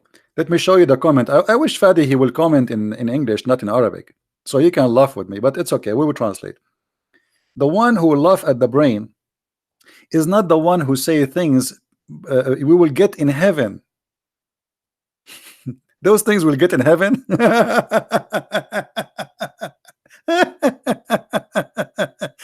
My friend, those things you can get in Las Vegas. what heaven? You go and buy some Viagra, and then not only he will not sleep, they will take you to the hospital and you will die. What do you mean this is in heaven? This is the question. What kind of heaven this heaven is? So this is heaven? We go to heaven, we don't smell air, we smell sperm. We say to Afadi, Assalamu alaikum, Afadi, he answered, why? Because they are not allowed to take off their jalabiya, so they will hold it with their mouth when they are having sex. He cannot answer back because he's busy. Have you ever heard of a God saying you will have orgasm of 70 years? 70 years orgasm, what about 69? It's even more sexual. 70 years orgasm, Mr. Fadi, and you are telling me this what we have in heaven? What kind of heaven this heaven is? So I visit you first year, your mom should knock at your door. Fadi, Fadi is busy, he's having orgasm. His mother, she come next year. Fadi, Fadi, he cannot answer because he's having orgasm. His mom, she come the third year. She knock harder. Fadi, Fadi cannot answer. She came 10 years after, 20 years after, 30 years after, 40 years after, and the poor woman, she became old now. Fadi, the mother, she is dying now, and still Fadi have an orgasm. When your mom, she can see you. If your orgasm is 70 years, when your mom, she can visit you and have some coffee with you, my friend. Are you there, Fadi?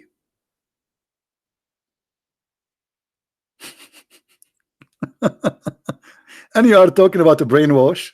I mean, how stupid this cult is. Sorry, mom, I was having orgasm for the last 70 years. And his mom, she said, wow, mashallah. I wish your father was able to do that to me. His orgasm was like a rabbit. This is why we have you so small. Fadi, how are you, Fadi?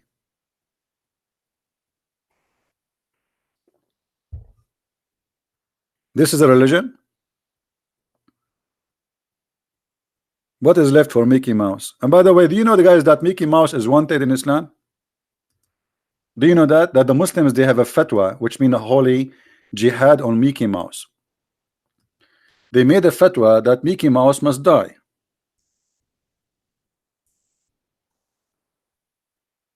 Let us find the fatwa. Hold on.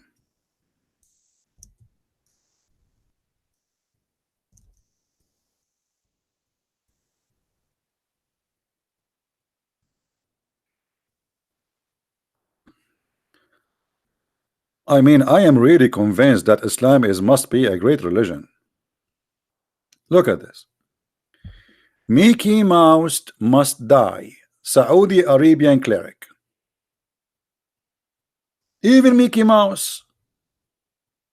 I mean, your religion is the most fantastic religion ever, man. Even Mickey Mouse, he should die. Why? Because the prophet, he says the mice is the enemy of Allah. So let us count the enemy of Allah. The mice is the enemy of Allah. Geigo is the enemy of Allah. Lizard is the enemy of Allah. Dogs are the enemy of Allah.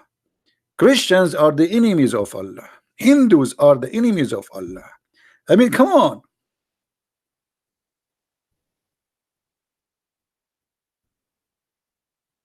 Hello, Mickey Mouse. And by the way, for those who they are asking, Mickey Mouse saying hello, and he's next to me, and he's okay, okay, but he's hiding because of the Muslims.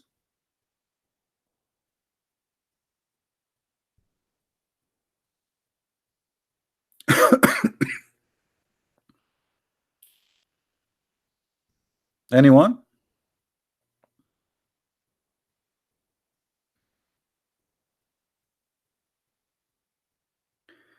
ممكن سؤال. My friend, why you don't give your question in English? You are in an English forum, and you guys, the Arab guys, you are giving me your questions in Arabic. So we want people to see your questions. Don't you know how to write it in English?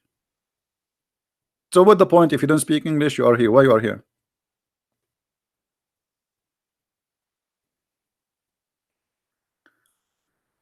Hassan, he want to call me. Give me your ID, Mr. Hassan.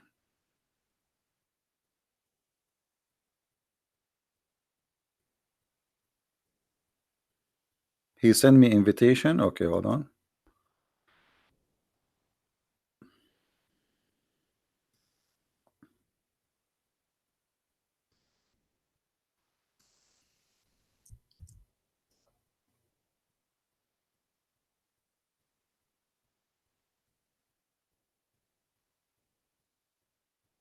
I don't know. There's many names have the same names as yours, but let us see this one.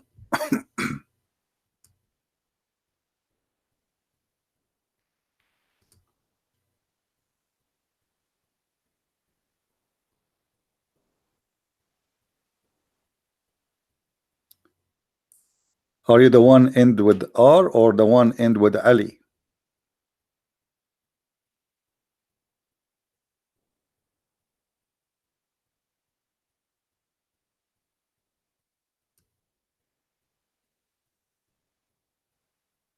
Which one is you? There's three names. I text them all.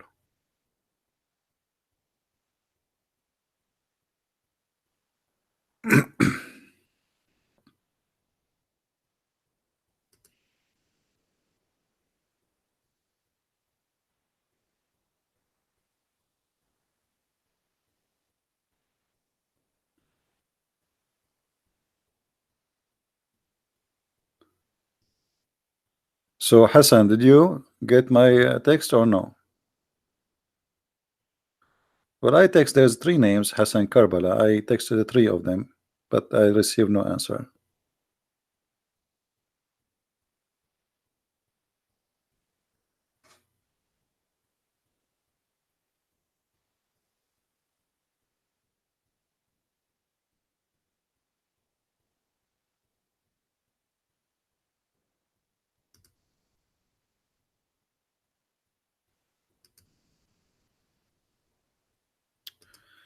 All right. Well,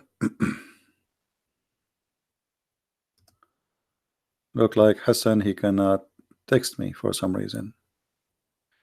Any Muslim would like to call me? Guys, I searched for Hassan Karbala. I searched. There's three names. I text them all. And there's one of them. He's online, actually. He's not answering.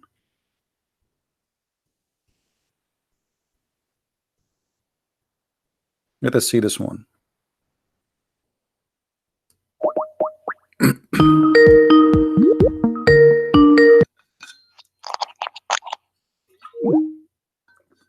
Here we go. Hassan, he answered and he hang up.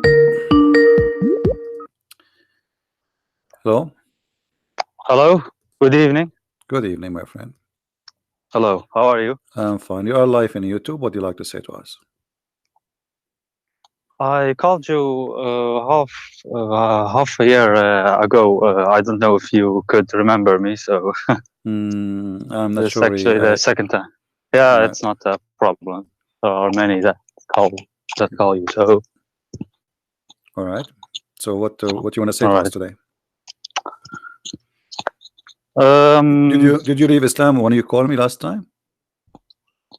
No, I No. didn't actually. Oh, But okay. yeah, All right. So what do you want to I say? have still questions.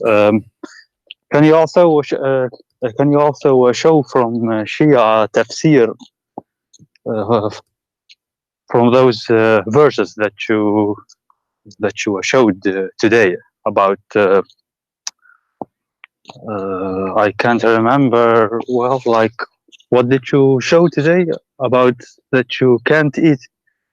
That you can eat at your It is the same. It is the same. mother's houses? Yeah, if you go to the Shia tafsir, it's the same. You know, here we go. Let us go to the Shia tafsir, no problem. Can I give you one tafsir that I have heard about?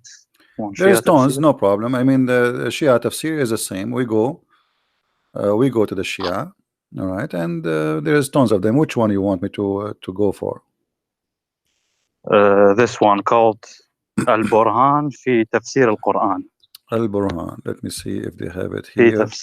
في تفسير القرآن. Al-Burhan. Well, this website have only At-Tabrasi, Al-Qummi, At-Tusi, At-Tabata'i, Al-Safi. Al-Qummi, all right. Al-Qummi is also good, but Al-Burhan fi Tafsir al-Quran is actually the most comprehensive. So, well, this website does not have. Actually, here we go. I found it. Okay, I found it. Hold on. Al-Burhan fi Yes, Tafsir Al-Burhan. al-Quran. Yes, Right. I found Al-Burhan. All right. Okay, it's the same. If you think it's going to be different, it's not really. It's the same. Okay, but we have it in Arabic. I think you speak Arabic, don't you? Well, it's my mother tongue, but I find it difficult to okay. understand. I mean, anyway, you can see my talk, screen. no? If you see the screen, you can understand or no. Anyway, here we go. It's in front of me. Wait. ليس على الأعمى حرج وليس على الأعرج حرج ولا على المريض حرج ولا etc. It says from Riwayat Ibn Abi Jarud and Ja'far, blah, blah, blah, blah. It says he is repeating the same, and then Yes. he says that in the people of Medina before they became Muslims, they don't associate much with the blind and the lame and the sick, and they don't eat with them. This is what the Shia they are saying. But Muhammad, he did the same. Do you know the chapter is called Abasa? Yes, they say in Shia that Abasa wa Tawalla is about Uthman ibn Affan, but Sunni say it's about Muhammad. So no. Why the Quran? Why the Quran will come about Uthman? I have no idea. Is Uthman is a prophet? Who is Uthman anyway? Come on, you know. Allah Himself will send a verse about Uthman. So if everybody he makes something, Allah He sent a verse about him. So no. So but then the verses they are talking about, it says you cannot eat in your house of your father, the house of etc. And the verse here, actually, when the Shia try to explain it, is showing us, with my respect to you as a Shia, it's a stupid explanation. Let me tell you why. The verse saying it is not a problem for the blind to eat at his home, correct? Is that correct? I can't see the screen. Wait. Well, you can go to the English translation, you can read it on your own. So in chapter 24, here we go. What is this tafsir now? I just we will read both. We will read both. Also. But you will see the Shia interpretation is silly. It's not even smart because it have nothing to do with that topic. That's why I find the Shia interpretation is kind of fantasy. It says there is no restriction on the blind, nor any restriction on the lame, nor any restriction on the sick, nor yourself if you eat at your houses. Correct? I'm not seeing the screen right now. I'm just listening to you. Anyway, this is what the verse is saying. So now, so why Allah He needed to say the blind He can eat at his home? I mean, where the blind we used to eat anyway? As long as he have a home, it's mean he have a home. So if he cannot eat in his home, where he eat? So let us say somebody he don't like to eat with the blind, but he is talking about eating in your home. Yes. Okay, so what is the wisdom here? The sick, he will be sick. Where the sick will be? He will be running in the street. He will be sick. He will be home. And then, actually, I've never heard of this verse before. So yeah, or about this passage. So yeah, that's it is the silly. reason that I became curious what it says. The interpretation in the Shia website have nothing to do with the verse itself.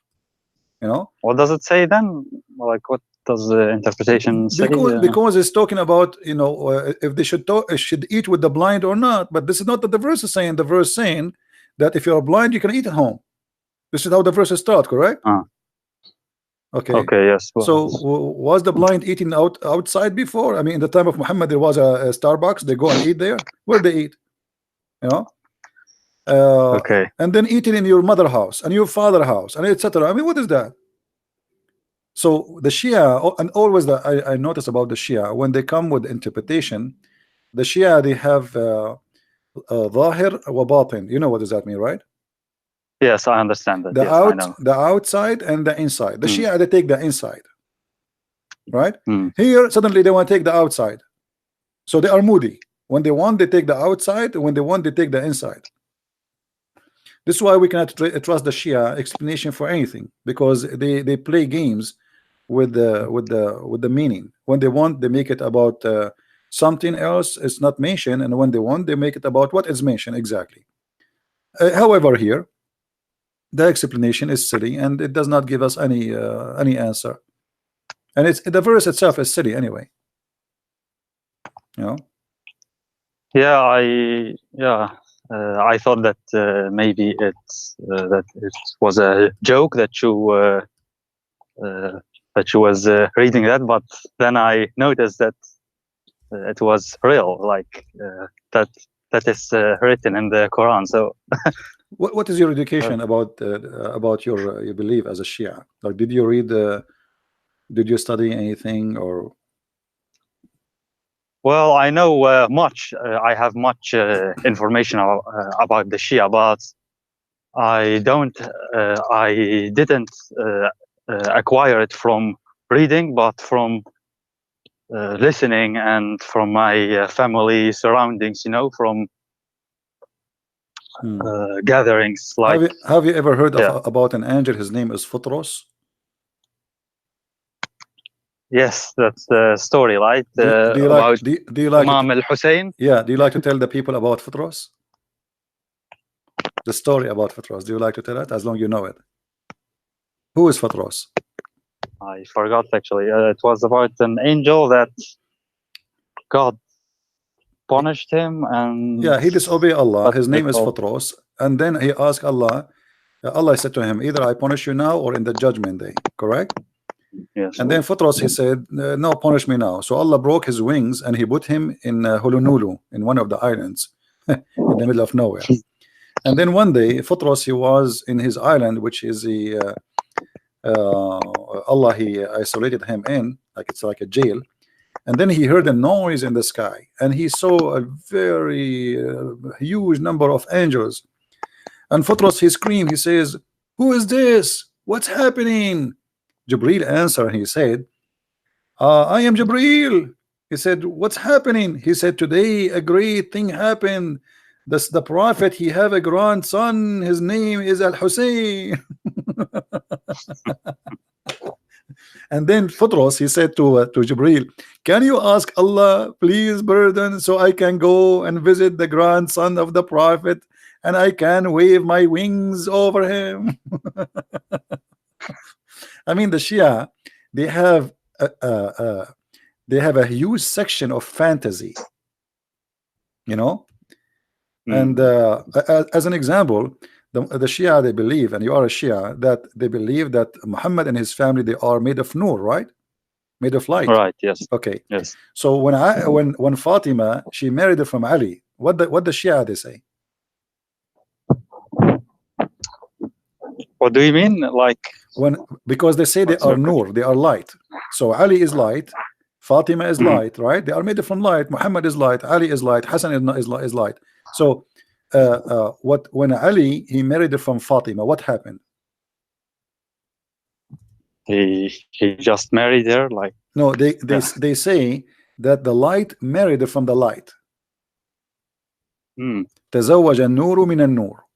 And this is why they say the Shia that Muhammad and his family, they are light, because the Quran says in chapter 33 verse number 46 that Muhammad is a siraj, siraj and munir, right? Okay. Yeah, so they claim that the Quran says that Muhammad is light, and this is the Quran confirmed that Allah himself is light. Correct?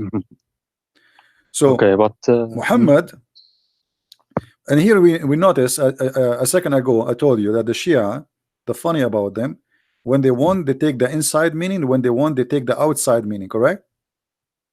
Here they took the outside meaning. They say, here we go, Muhammad is described in the Quran as a lamp spreading light, and Allah is light.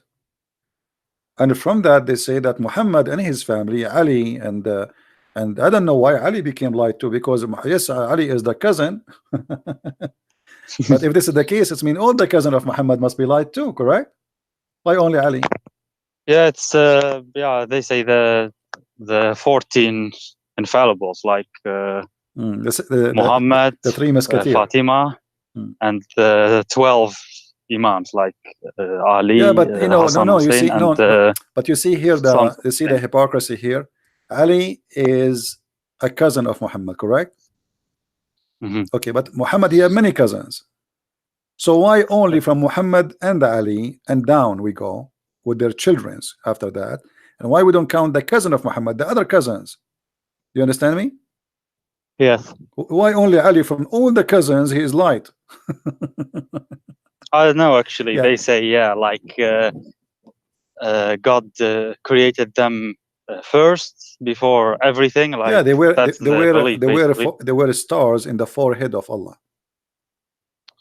There were stars made of light in the forehead. Where is that? Ali and Hassan al-Hussein and Fatima and Muhammad, they were stars in the forehead of Allah. Okay, but is that a hadith or? Yeah, you know, so you know, there's tons of hadith about this. They say, but I they wanted say to know about Ahlul Bayt makhluqat nuraniya, which mean they are from light, but they appear in a human shape. You understand?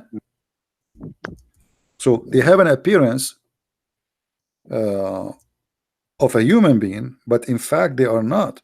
They are made of light. Don't tell me you never heard this before. No, I know this. It's like I have many times heard this, but I'm not sure what is meant by light. Like, I don't know if nur is like the same meaning as light, what we mean now. Like, light, Allah, Allah himself. I don't know if that's. Yeah, Allah himself is light. Allah himself is light, and he is the source of all light, supposedly. And Ali and Muhammad and his family. And by the way, Fatima is not the daughter of Muhammad anyway. Since when Fatima became his daughter? What is the proof? There's no proof. Muhammad, he cannot have kids. Fatima is the daughter of Khadija, but she was the youngest of the children of Khadija.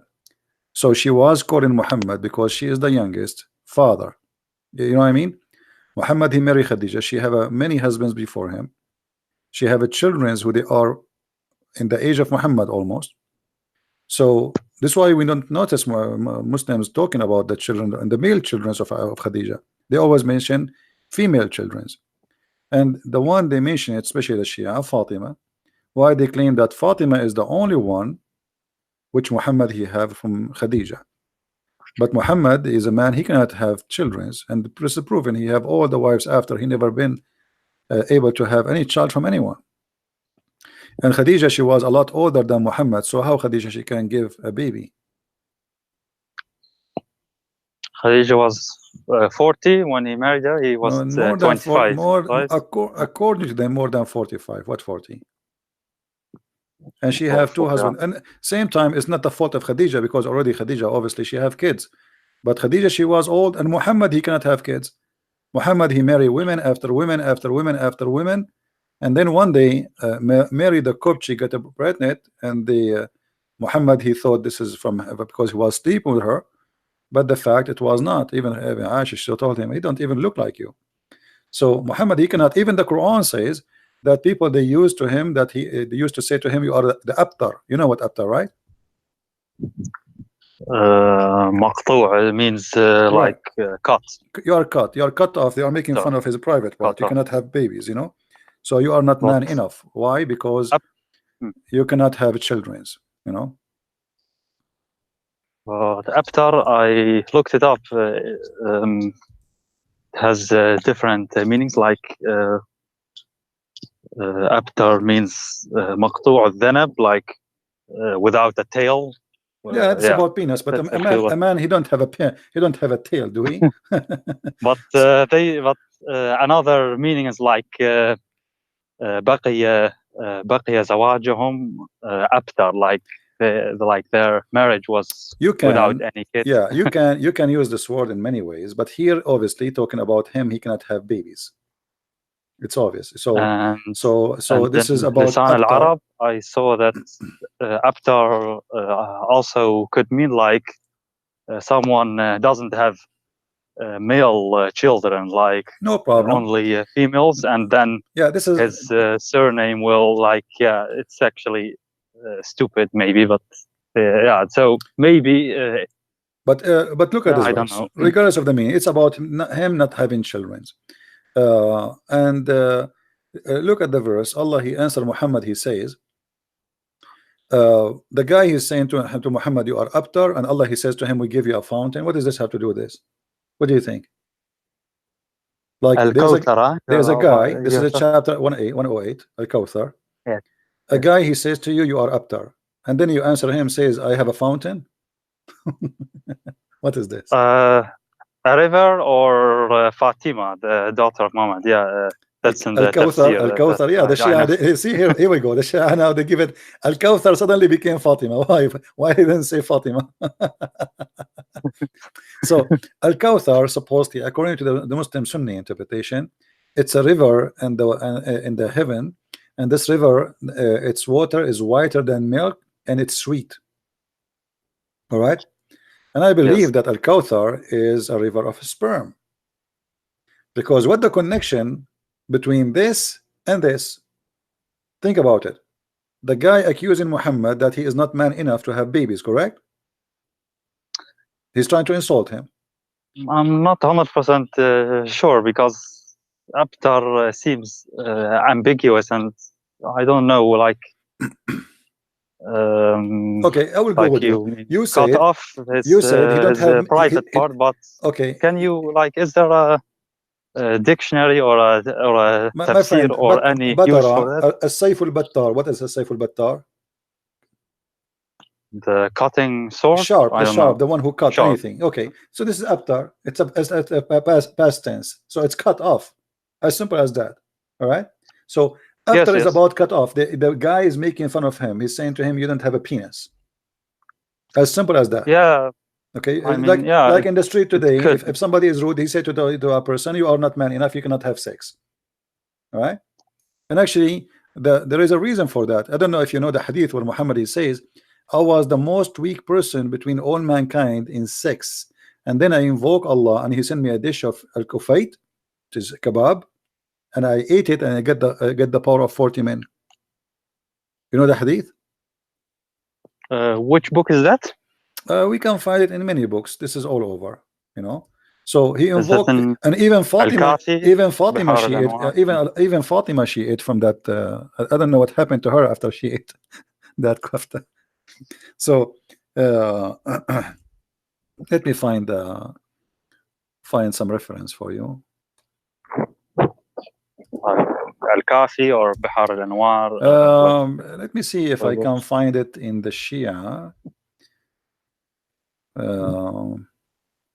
But for sure we can find it in a Tabaqat al-Kubra.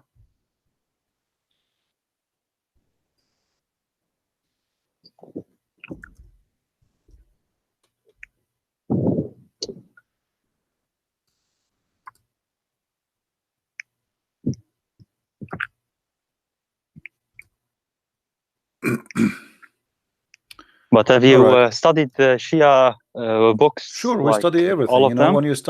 when you study Islamic law, you study all. You don't study only one.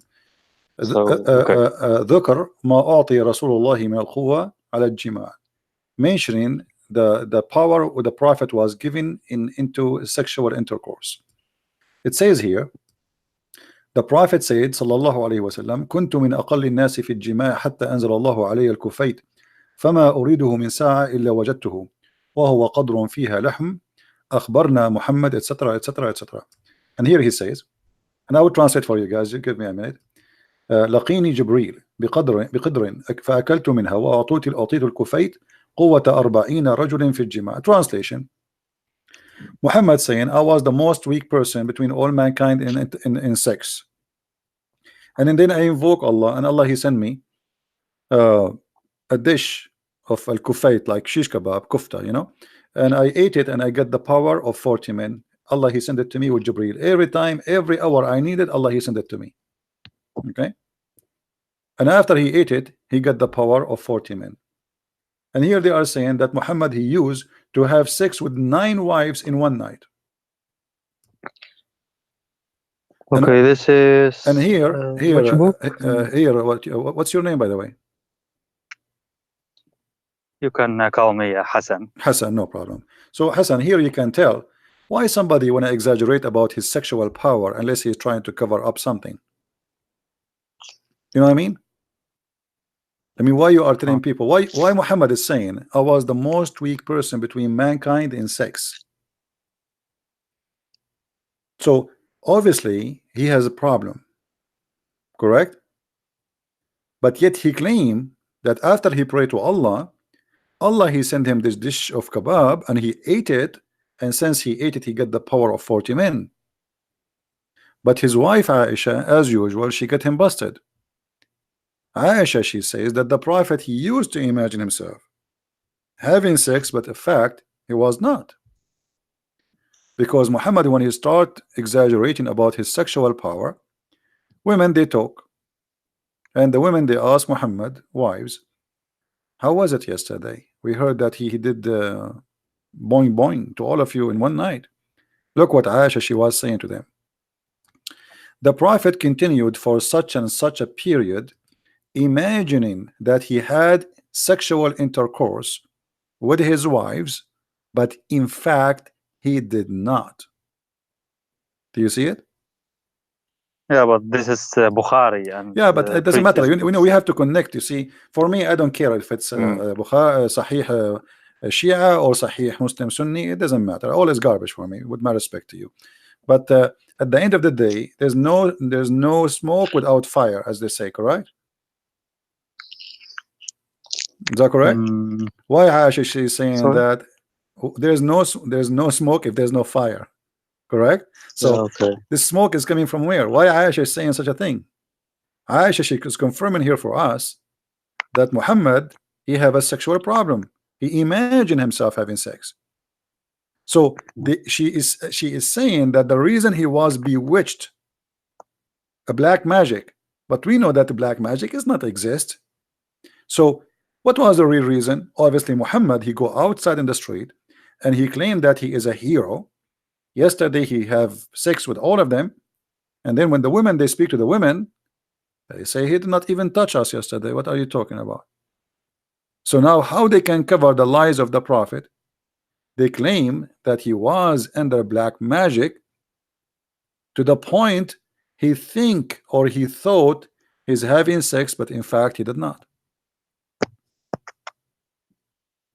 And as long we are talking about sex, you know that your Shia, your people, they believe if you wear black shoes that will affect your sexual private part. You know that, right? I have heard that previously. Yes. Yeah. Do you believe in it? Like, I'm not trying to make fun of you. I'm just trying to explore. You know, like I really, I don't know. It's so confusing. So many, like even between. I have to admit, even between Sunni and Shia, I think like why do we Shia hate Aisha so much if she was the wife of the Prophet, and then she suddenly became like because evil she made the war and against Ali, obviously, you know. Shia, they worship Ali. There is no question about that. You know, Shia is an Islamic religion born of Islam, but they change. Well, the Sunni, they worship Muhammad. They claim he's a prophet, but the fact they worship him. The Shia, they worship Ali and his family. You know. Yeah. yeah, okay, but Now, let according me to you think. as a Shia, which book you consider is the most accurate? Is that Al-Kafi? Al-Kafi, yes. Okay. Well, Al-Kafi is full of madness too. I mean, Al-Kafi. So, do you believe Al-Kafi is accurate for you? Do you follow it, or you just say? I haven't read it because, yeah, I don't know. I find it difficult to read Arabic books. I can read, but Yeah. As an example, in the book of Al-Kafi, Muhammad, he sucked the nipples of his uncle, and he gave him milk. Is that a true story? I've never heard of it before. Okay. Do you think really this is a true story, or this is fictions of the Shia?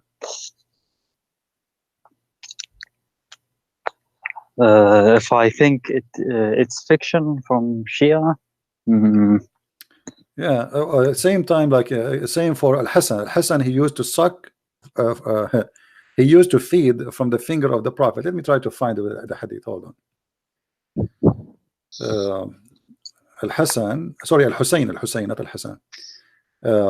He used to suck the finger of Muhammad for 2 days or 3 days non-stop, which means he feed from the finger of Muhammad. okay, 1 second. Like you are showing it on the screen, I'm just or looking not? for the hadith. I just remember it, so I don't know the exact number. But as I know that this is mostly in value number 1 of Al-Kafi, page 400 something. I don't remember exactly, but I will find it. Hold on.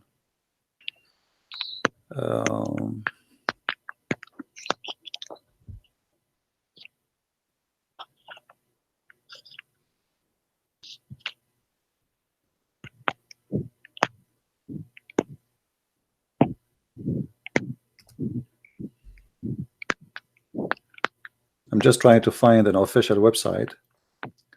All right, yeah. If you go on Google, you can find it easily. I think Al-Kafi, Bihar al-Anwar. Yeah, in Arabic. there's many actually, but I want to find a Shia website, not just a website. Okay, let us see here. Because you know, when you search for a hadith, and I remember hadith very well, always you find it in the Sunni, not anyway. It's al-Baq. I found the reference. It's Al-Kafi, very number 1, page number 386. Kitab al-Hujja. Kitab al-Hujja. So Al-Hussein, it says الحسين لم يرضع الحسين من فاطمة عليها السلام ولا من أنثى. Al-Hussein, he did not suckle from any female, neither from Fatima, but he used to be brought to the Prophet, and the Prophet, he put his finger in his mouth and he sucked it with what is enough for 2 days or 3 days. So Al-Hussein, Really? Al-Hussein, yeah, Al-Hussein, he never suckled from his mother. He never suckled from any male, any female.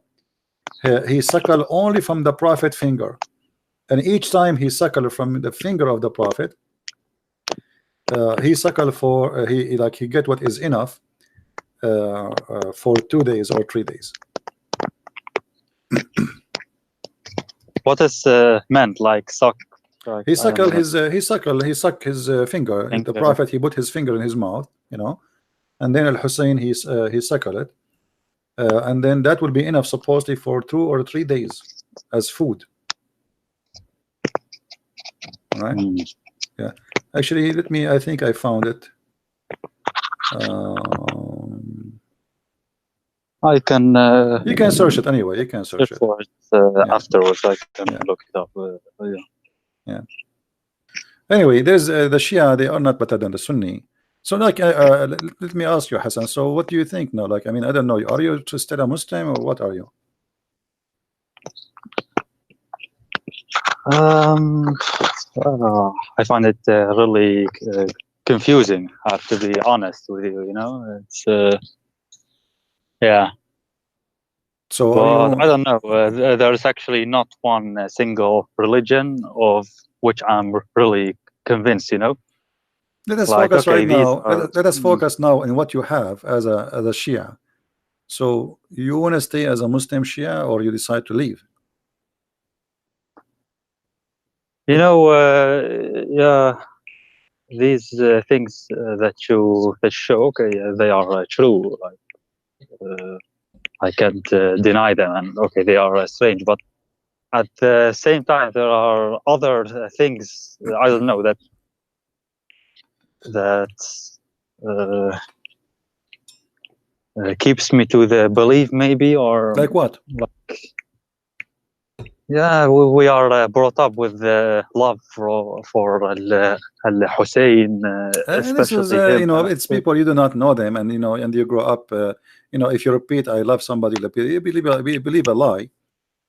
But who was Al Hassan al Hussein, and you know why Al Hassan al Hussein they became a center of a religion? I mean, who are they? Like, do you know? Al Hussein, like they say, he's the mercy of Come on. Allah, and Yeah, right. You see, there is they go tons. to Karbala, you know. All the hadith about Al Hassan al Hussein, I guarantee you, they are fabrication. Ali, he appeared in many places in the same time. Stories of Ali doing miracles. Ali, he can shake the doors of the whatever. I mean, Ali, he can do things nobody can do. Hassan, Hussein, the heaven dancing for Allah, Hussein. Oh, no, come on, this is just nothing but a pagan practice. The what happened when Islam came to, especially to Iraq, specifically to Iraq. In Iraq, there was Yazidi, there was a Christians, there was Persian, and the Muslim, they came with Ali, correct? Ali and his family, they came to Iraq. In Iraq, yes, they Yeah. came in Iraq. Yes. So this is why here we find that they made a replacement of their previous cult, like the Yazidi, etc., and they needed something spiritual, so they changed God by a new God. Okay, we got rid of the previous God, now we have new God. So Ali became God, his children became, and they fabricate tons of stories about those children, who they are incredible, who they are like impossible, like Al-Mahdi as an example. Who's Al-Mahdi? Can you tell to the people here what is Al-Mahdi? The Shia, they talk about Al-Mahdi too much. Al-Mahdi in Shia, like in Shia, they believe like it's the 12th Imam. He's infallible, Masoom. He has knowledge about everything. Actually, the same knowledge as Muhammad, like it's the same, and he lives on the earth, but you can't see him. Like that's the Shia belief. But the Sunnis believe that he has to be born. What they say? In the Sardab. He lived in the Sardab. No, that's actually a misconception, like a misconception. No, he lives like freely on the earth, but they say we can't see him, but he can see us. He can hear us, but we do. Yeah. Okay, let us make it simple. The idea of Al-Mahdi is nothing but fiction. First of all, they don't even know who is he. They give you different names. As an example, what is the name of Al-Mahdi mother? Nargis, right? Some people, they say her name is Maryam. Some they say Nargis. How he was born? Let me recall. It was a miracle. From the side of her leg, correct? From the side of her leg. I don't know that. Yeah, from the side of her leg. You know, there is no way Al-Mahdi is going to be born of a vagina. Hello. So you see, all those stories is nothing but fabrication. So the guy, he might be exist as a person, but then obviously the caliphate at that time, he kidnapped him, he killed him, because many people, they follow him, and he disappeared. And then the Shia, they start saying Al-Mahdi, he took the book with him, he will come back, he can see us, we cannot see him. But it's an idea which is a silly idea. Why Al-Mahdi is still alive and he's not a human? Is he human? Well, according to the Shia belief, he's a member of the Ahl al-Bayt, so that makes him not human. Yeah, so he's made of light. In his, yeah, but why? So why Ali is dead? Who is more important, Al-Mahdi or Ali? Why Al-Mahdi is the one who disappeared and he went in the Sardab, and you say that he's alive, he's in the earth, but we cannot see him. And not only that, he have the book with him. Is that correct? all Okay. books. Okay, what Injil, also the Torah. They say. Why he have the books with him? Quran, Actually, we are the one who need the book. Why he have it with him? Why he took the book? I don't know. I mean, come on, leave the book for us.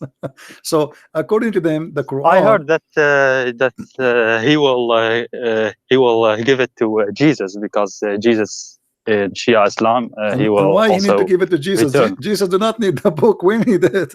But I'm not sure about that. So maybe friend, I'm not sure about that. Yeah, the Shia. I think the Shia is a collection of fictions, you know, and tons of stories. Nobody knows where they are coming from. The same as Futros, the same as fantasy miracle. If you go on YouTube, I wish I can play for you some videos of the Shia. You will not believe it. The word football is coming from Al Hussein. The Give word me the titles. The word Ali. The word problem. the airplanes is coming from Al Hassan. The word etc. The cell phone is made by Ali. I mean, it's beyond stupidity. It's crazy. Just go search on YouTube and laugh. As long as you understand Arabic, I mean, you will die laughing at the fantasy they claim. So they created a new image of the family of Muhammad, and they made them like gods on the earth. And now you will see that Shia didn't cry for Allah, they cry for Al-Hassan, Al-Hussein, correct? Yes. Why? Who are they? I don't know. They say, like, if you cry for them, your sins will be washed away, or yeah. See, so look what happened. The Muslims, the Sunni, they have different worship. They worship the black stone. They claim that the black stone, if you touch it in the Yemeni corner, forgive your sin.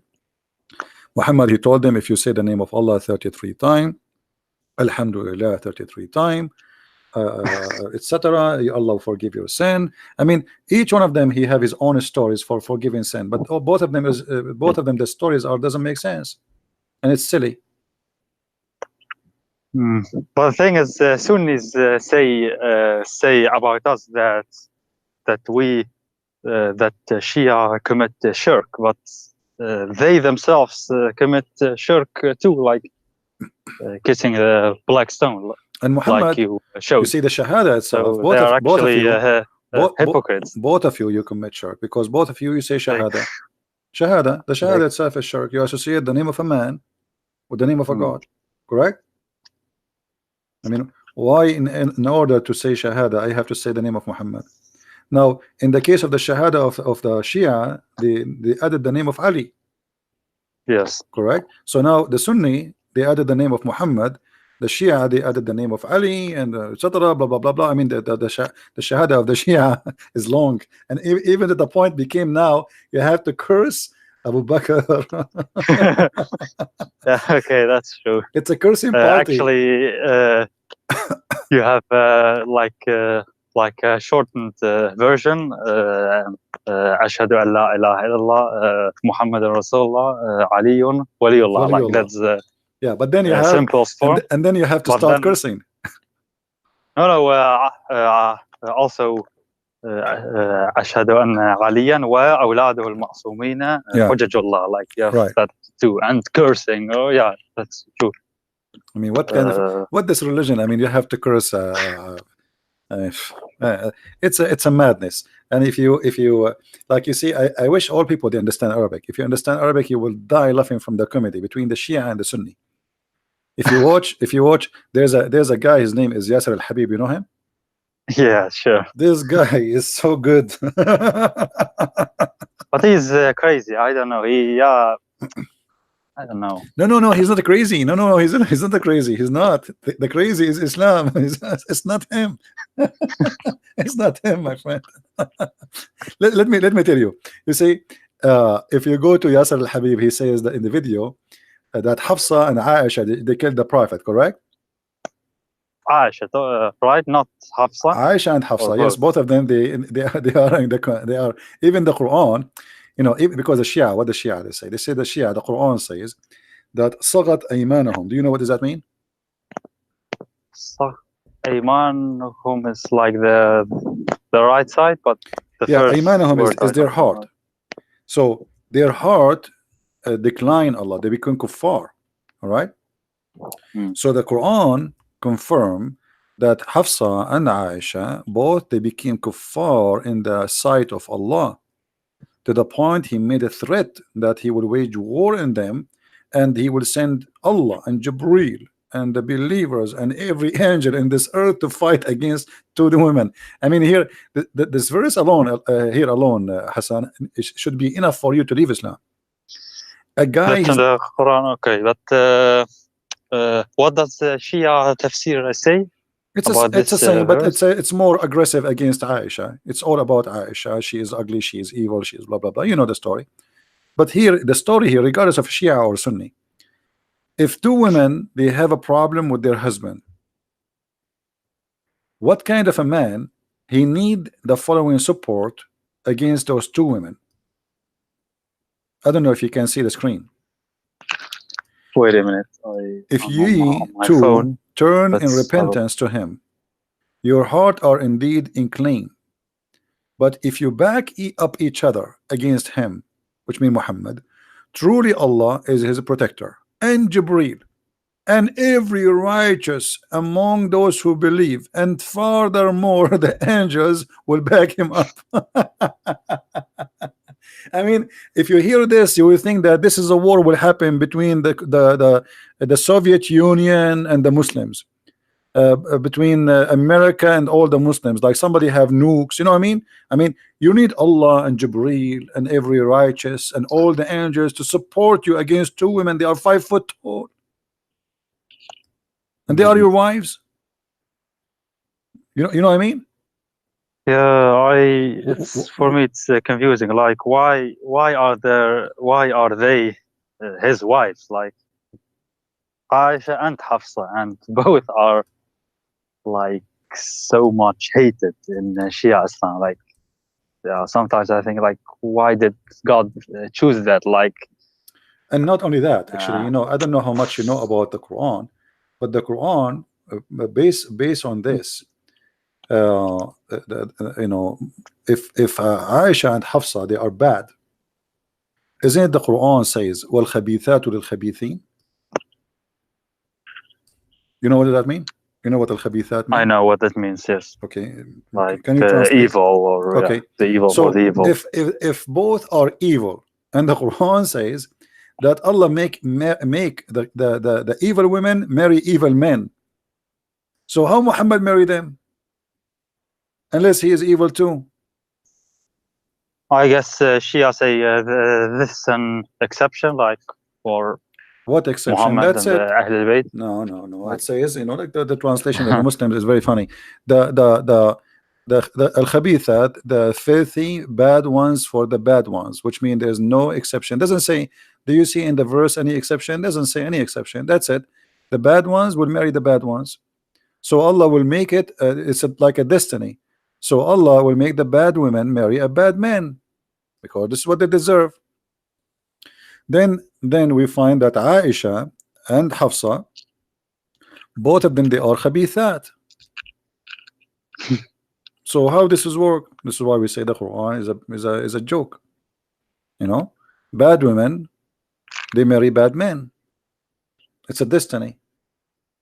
So if Muhammad was a good man and his wives are bad women, and the Quran says Allah will make always bad men marry bad women, and bad women marry only bad men, and vice versa, and the good men, they will marry good women.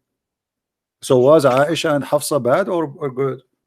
When their heart inclined and they have a strike against the Prophet, and the Prophet he made verses claiming that Allah he sent it to him. Oh yeah, and Shia Islam, it's like blindingly obvious. Yeah, and you know, both of them here they are in trouble because the Quran for the both, for the Shia and for the Sunni. I know that the Shia didn't agree with the whole Quran. They say there's corruption in the Quran, but it's still, you know, it doesn't matter really. It's as you see. There's The Shias, I can remember, like there was Quran Ali, Quran Ali, Quran Fatima. There's it- many Quran. like beside Hafs and Qasim, but somehow it got lost. But No, they burn it supposedly. Quran It was Ali burned. was chronological, as I can remember. It had a different. Obviously, all the Qurans are Yeah, different. it was different. All of yeah. them, every book was different because Muhammad he did not give one Quran. You see, Muhammad, because he's a fake prophet, false prophet, he cannot recite the same verse twice correctly. This is why in the Quran it says in chapter 2 that any verses we abrogate or cause to be forgotten. Why he abrogate or cause to be forgotten? Because Muhammad he cannot remember a verse you know, twice. So one he say it this way, the other time he say a different way. So the Muslim didn't notice, and the people didn't notice that. And in order to cover himself from the lies he keep giving, he said, "Well, Allah he caused me to forget Quran, but He will give me something better and similar, something better or similar." So what the point of Forget? forgetting? Yeah, the Quran says that Forget? chapter 2 verse 106. Okay, but in the Shia, we believe. Yeah, I mean, the Shia believe that they have all knowledge. Like, yeah, No, it's the same. actually, Look, the same knowledge okay. as Allah. The Quran is clear. Any verses we cause to be we abrogate or cause to be forgotten. All right. Mhm. And the reason for that, even the Sunni they agree that the reason for this because Muhammad he used to say something in the morning, and then he changed his mind afternoon. Let us go show the English translation for people so they can see with us. And I will use the Sunni because this is the only one in English in this website. So you will see that the kuffar, supposedly the Arab, who they are not believing Muhammad, they do not believe in him because Muhammad he is obviously, it's obvious that he is lying. He says something in the morning, second day he change it, you know. And why Muhammad will change that fast? I mean, if you are a prophet of God, I mean, I don't know what's wrong with this website, it's not working. Which tafsir is that? You can go to Ibn Abbas. Ibn Abbas shared by both. You But will see I don't know. Shia say that he's yeah. Ibn He Abbas, was they cannot say he was Shia, he was Sunni. I mean, actually, they claim that Ibn Abbas was a Shia because he's from the family of the Prophet too. I heard a scholar say like he's a Hashimi, so you may not curse him, but he still did like wrong things. I don't know. So yeah, he's not from Ahl Bayt. That's what all they the say. Shia act and believe is based in political movement. It has nothing to do with religion, but they made the political agenda a religion. All of this because, you know, Ali he wanted to be the caliphate, and Aisha she opposed him, and Abu Sufyan and his children they oppose, etc. So you know it became a war between two sects, but it was not really in the beginning. It was not a sect. It was just fighting over power. This website have a problem. It's not opening. Yeah, but anyway, you can open it later. Chapter 2, verse number 106. You will see that you will see in the interpretation that the reason because Muhammad he say something in the morning and then in the second day he changed it, and the Arab they will say, look at this man, he claimed to be a prophet. In the morning he enjoy his followers something, and afternoon and the second day he changed his mind. Same as the muta, like you Shia, you practice muta until now, correct?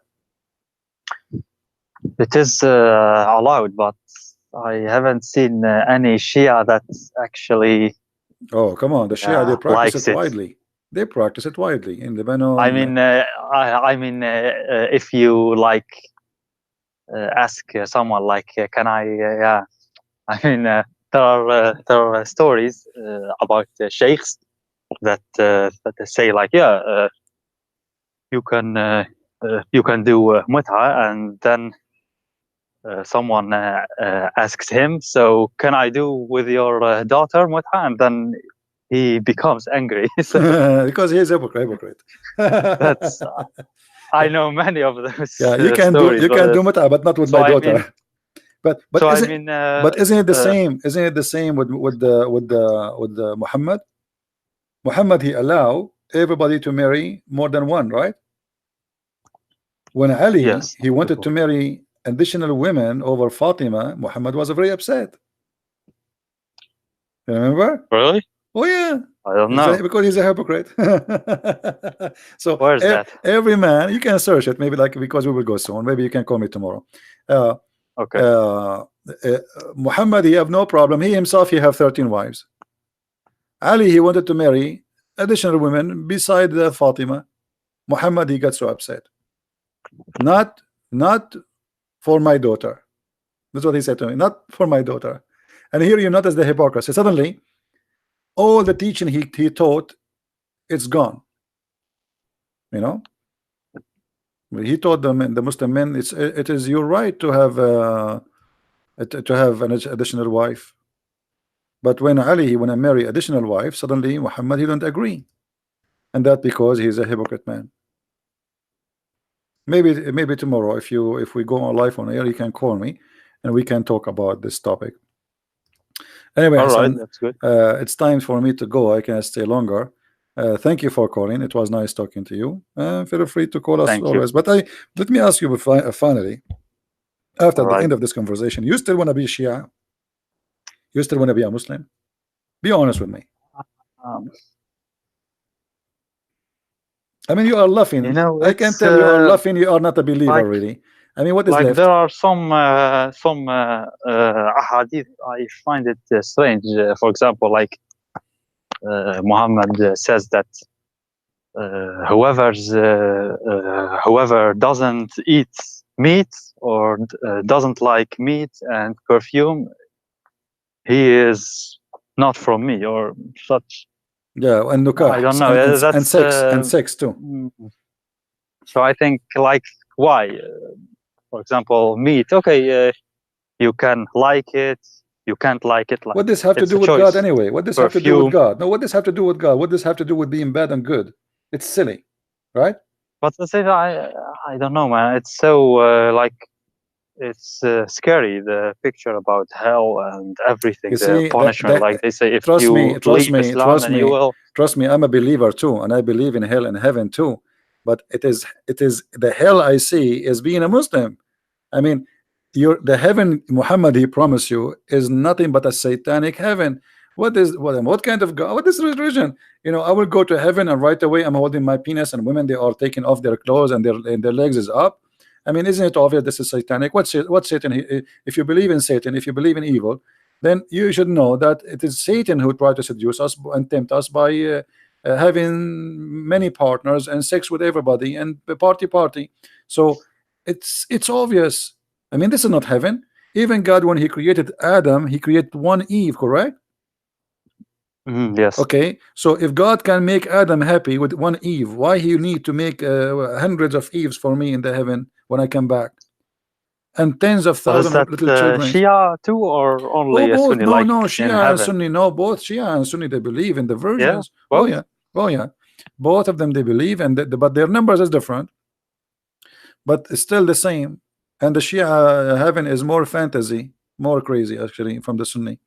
So I mean, this is obvious. This is satanic. This is not from God. I mean, it's against the nature of God, the promises. You see, if I come to your house and let's say you have a birthday, okay, and people come in to give you gifts. Everyone he give you a gifts of his choice, correct? but the gift is giving you idea about the person who gave the gift. Do you agree? Yes, sure. So if I give you a book which is the Bible, that's mean I'm a Christian, I'm religious, correct? But if I give you a DVD of porn, what is that will give you an idea about me? You know what I mean? That's mean the gift is telling you what is the interest of the one who gave you the gift. Correct? I remember something about huriyat, like they say, like, oh, wait, let me recall. They say, like, in Jannah, like there, you have music in Jannah, but it is like much better than the music here. They will sing for you. They have one songs they repeat. They have one name. They have one height. They have one face. They have one look. All of them they dress the same. You know, etc. So all of them is the same. But what I'm trying to say to you, when somebody his gift is about sex, isn't it? This is telling you who is he? Yes.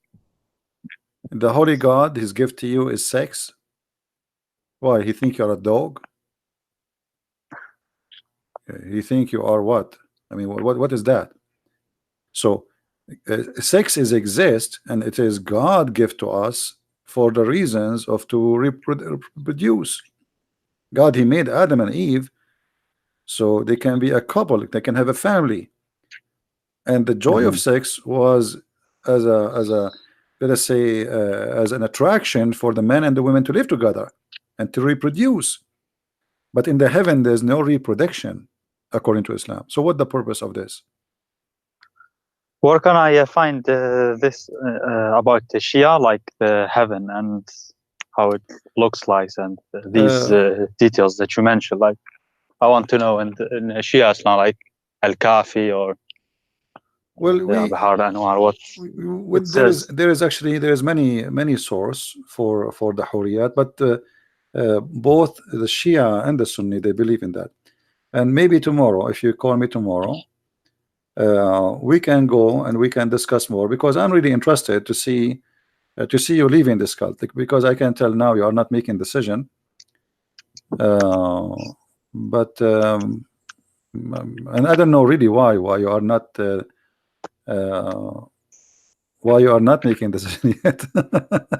because I don't have, like, you know, it's about the Shia Islam, and there isn't like much information about it. If you look, like, for example, David's videos, David Wood, it's about Sunni Islam. Yours are mostly about Sunni. Because they are the majority, they are the biggest number of Muslims, you know. So for me, like you asked me, yeah, it's the difficulty is, I don't know. I don't have much information, and people criticizing it and discussing it, and it's mostly in Arabic. So yeah, it's, I think that, you know, if I have like many narrations and stories from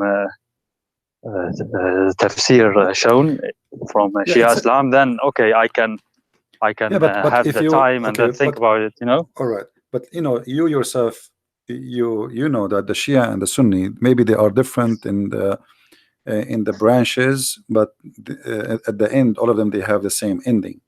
As an example, like the most popular number for the Sunni for the versions is 72.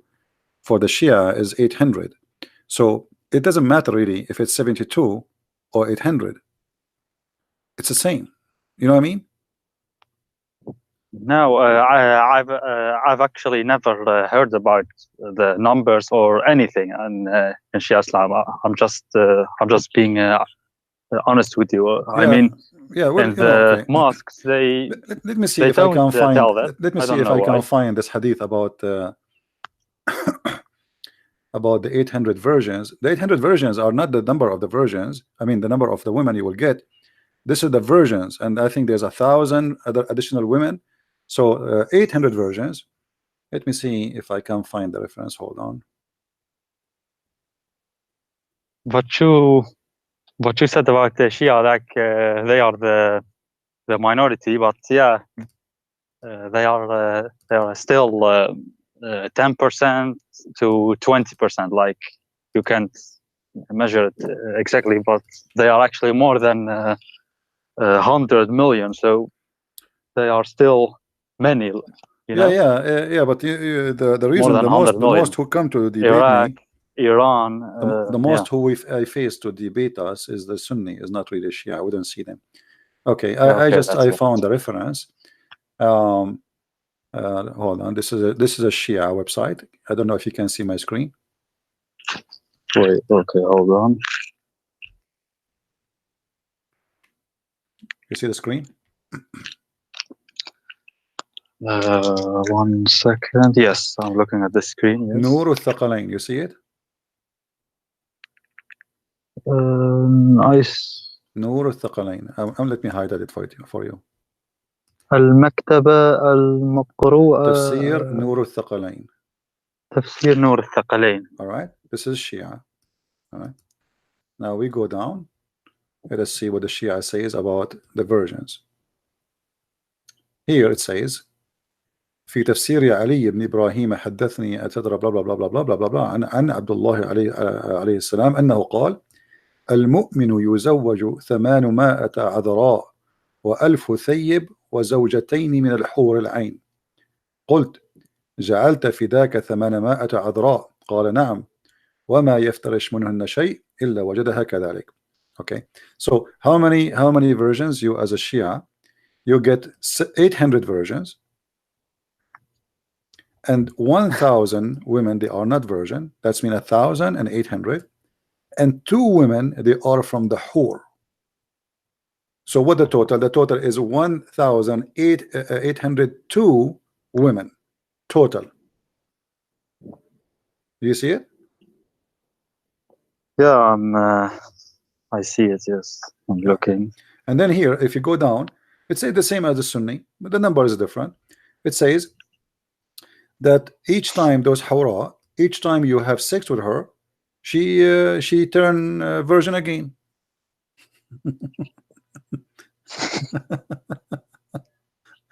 Anyway, so and then she would wear 70 clothes, 70 like see-through clothing, and her husband, he see the marrow of her bones. This is exactly what the Sunni says too. You see? Yeah. So you will see the marrow of the bones. This is exactly what the Sahih Bukhari says too. So Sunnah and Shia, they share many things. The differences between them is not about those things. The difference is about Ali and Fatima and who to follow who, you know, and what is the important, who is the family of the Prophet or the Prophet, or you know.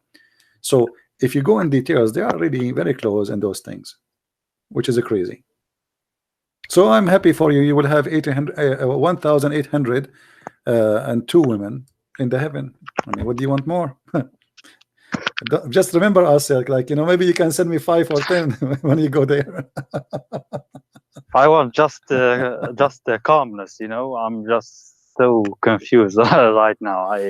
So I don't know what to believe, and yeah, but what I'm saying to you is there's no different reading. I mean, both of them, there's no way this can be true. I mean, you are smarter than this. Do you think really God will give you 1,800 women? What was the name of the tafsir? I haven't Nur heard of it. Nur al-Thaqalain.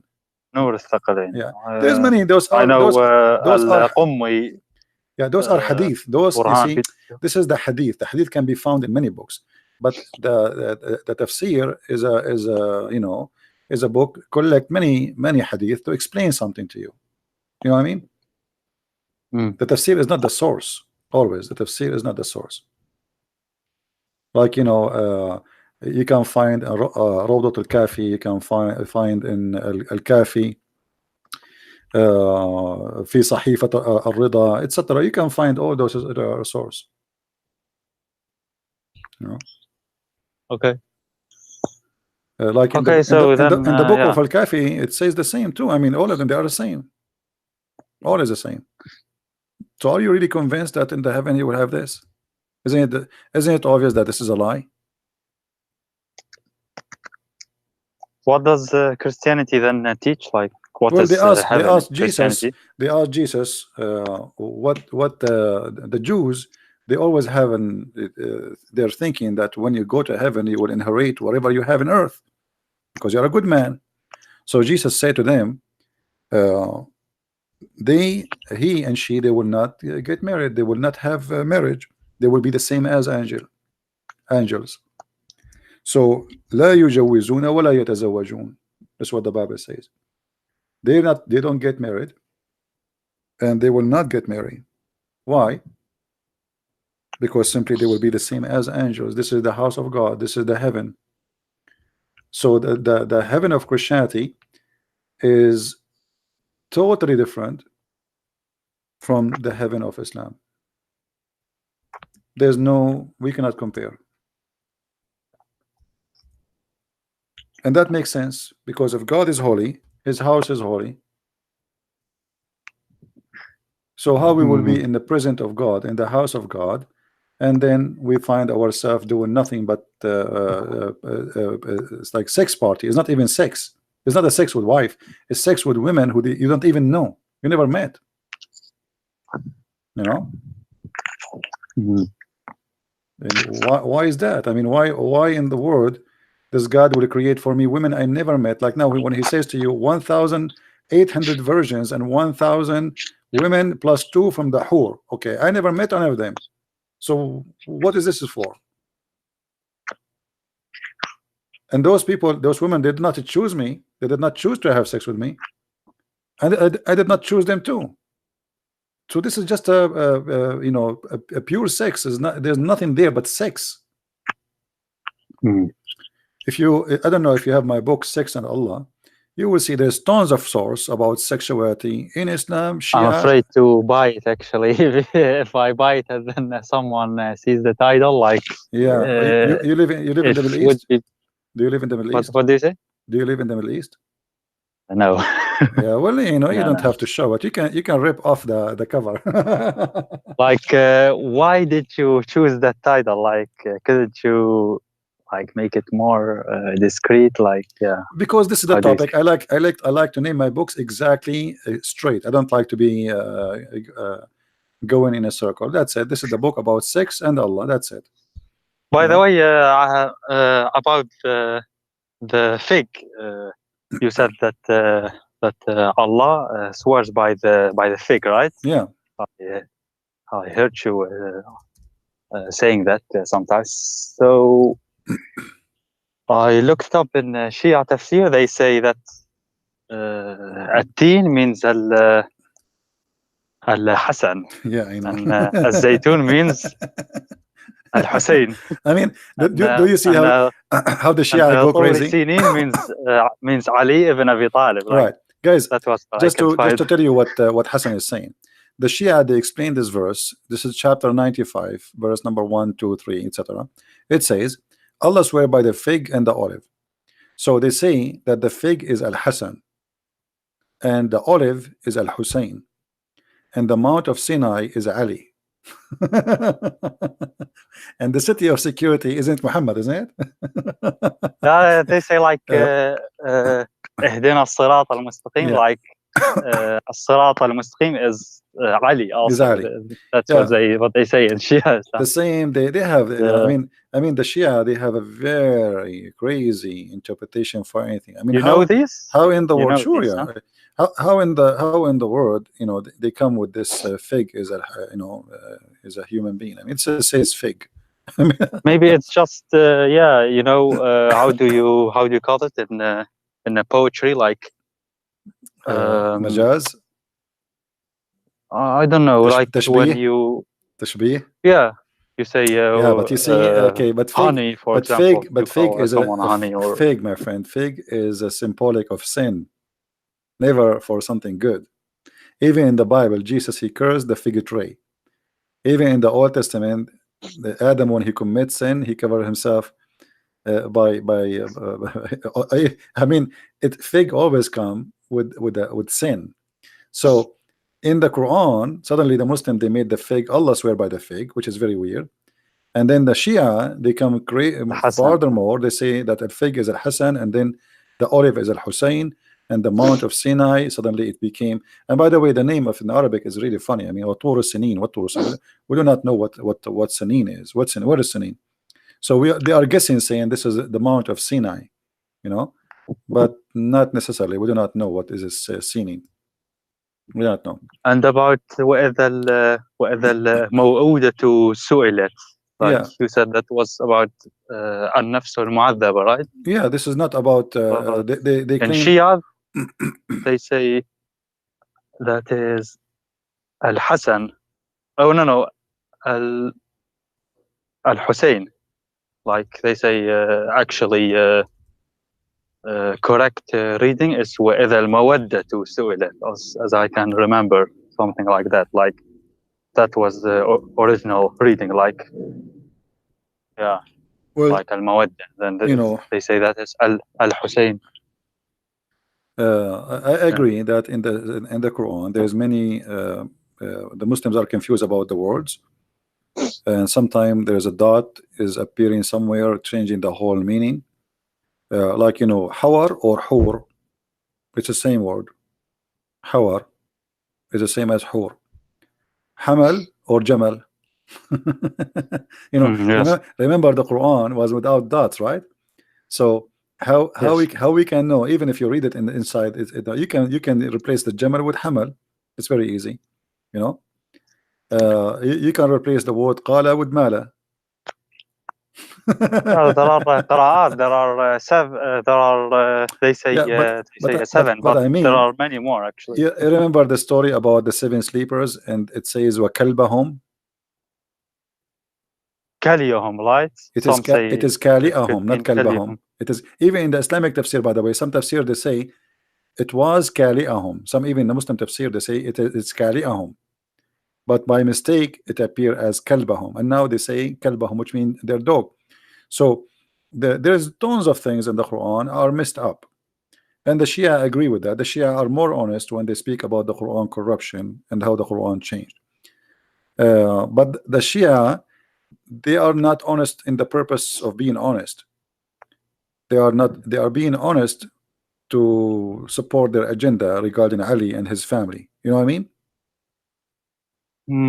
It's not because they are being honest in what happened. No, it's because how they can sponsor their agenda about Ali and his family.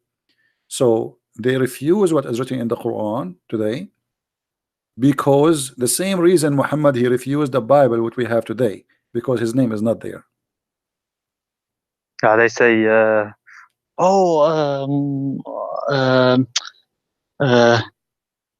there's a Shia sheikh, he said that Hussein is mentioned in the New Testament. Like, oh yeah, sure.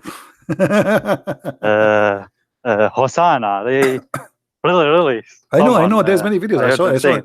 Trust me. Like Hosanna means Husseina, actually, and they corrupted it. Like, let me tell you what I do for fun.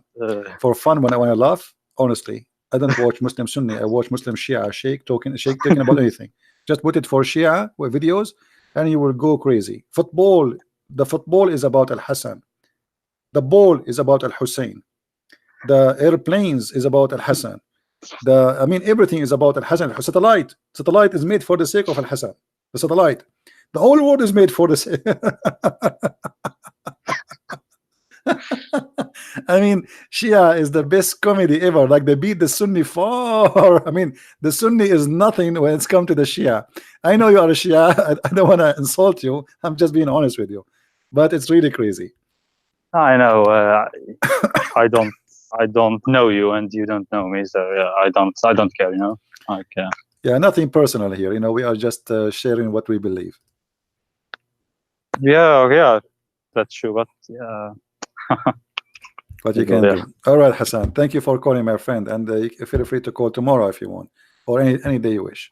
All right. Yeah, thank you very much. But can we then go more in detail, especially on the Shia sources then? Sure. Next time, like Sure, no problem. Just Al-Kafi, you know, because I want to know more about it, because there is no one that deals with them, right? I'm not all right. Well, lying. I mean, if you promise me tomorrow you will come, I will change the topic just to make it about Shia. Tomorrow? Yeah, I don't know if you can tell. Anyway, don't worry about it. Don't promise. Just call me, All and right. then we will change the topic to make it about Shia. No problem. All right. All Just right. once, huh? Okay. Yeah. Anytime All you right. wish. That doesn't Thank you. matter. Not once, twice. We can do it as many as you wish. Who cares? Okay. Okay. No problem, my That's friend. good. Thank you very much for calling. Take care. Okay. God bless. Bye-bye. Bye. All right. Well, I'm glad that Mr. Hassan, he called us. He's a nice gentleman. You can tell. You know, by the way, right away you can tell if a person is coming from a good family, and if somebody is coming from a trashy, you know, like you know, they say you are what you eat, and here what you eat is what your family around you, what they feed you. So you can tell that this gentleman is not a bad person. He's a kind man, and he's trying just to find the truth. As simple as that. So he's welcome, really, anytime to call. But as you see, the Shia is not really too much, like they are too much far from the Sunni when it's come to the deep in the religion, but the end is the same. Both they believe in violence, both they believe in killing, and both they are willing to kill you for the sake of their God, whoever he is, their God is. If you go to Iraq right now and you insult Ali, you're dead. That's it. They will cut you pieces alive. You know. If you go to Iran and you do the same, if you go to Saudi Arabia, you insult Muhammad, the same. So it is just they change the person who is the most important. Both they have a different political agenda, but both of them believe that they are supreme, and both of them they believe that they have the right to exist, and the other one don't have the right to exist. Both of them believe in taqiyya, which means you can lie. It's okay to lie. Actually, you should lie. Both of them believe in the versions. Both of them believe that the non-Muslims are filthy. It's the same, but the difference is the who is their leader? Who is their they follow who? Who is their best man?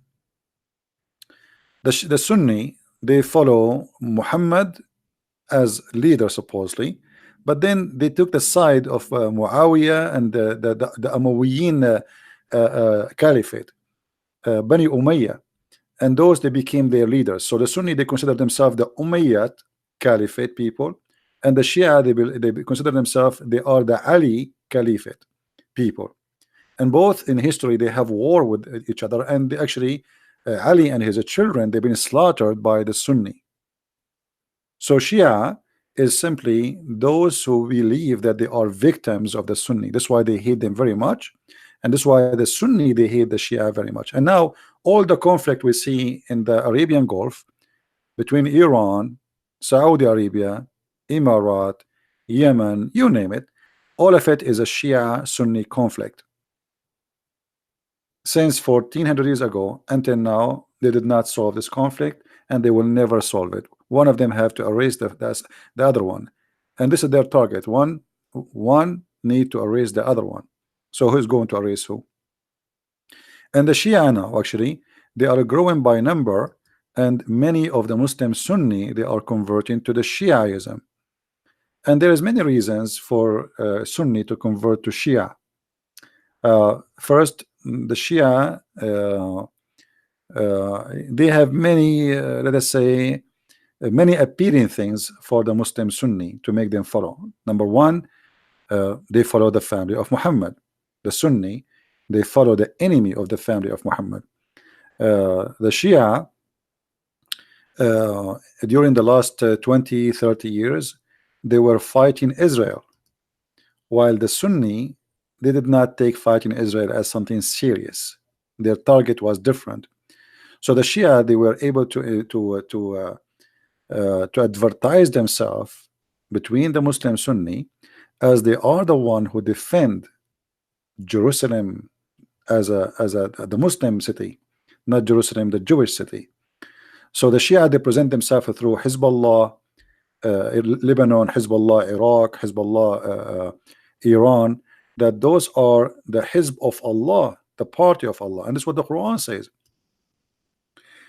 The name Hizbullah is not something created from Google. This is coming from the Quran in chapter 5 verse number 56.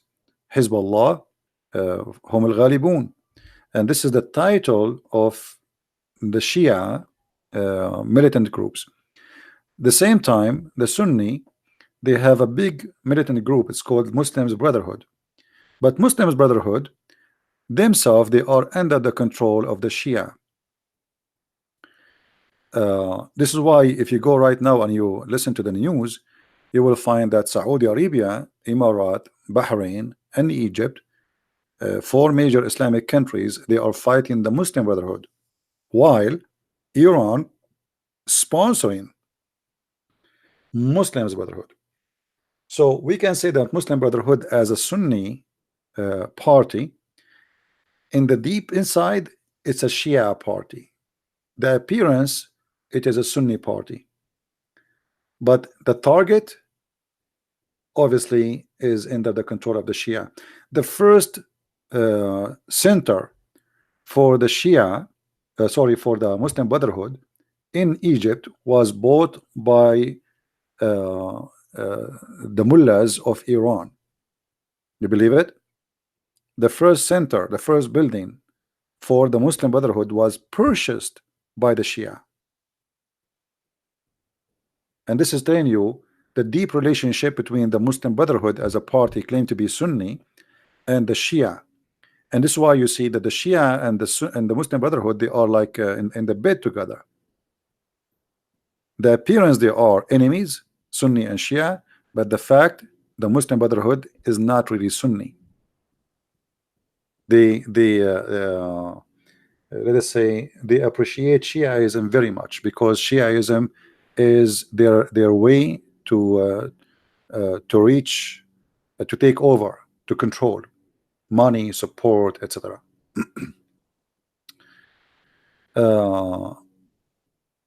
Anyway, so I think we have enough for today. The video today will be long, but if you guys would like to download it for free, if not, we will remove it after a few hours, or maybe we will keep the conversation with our friend here, the one Hassan, the one who called us. So I want to say thank you.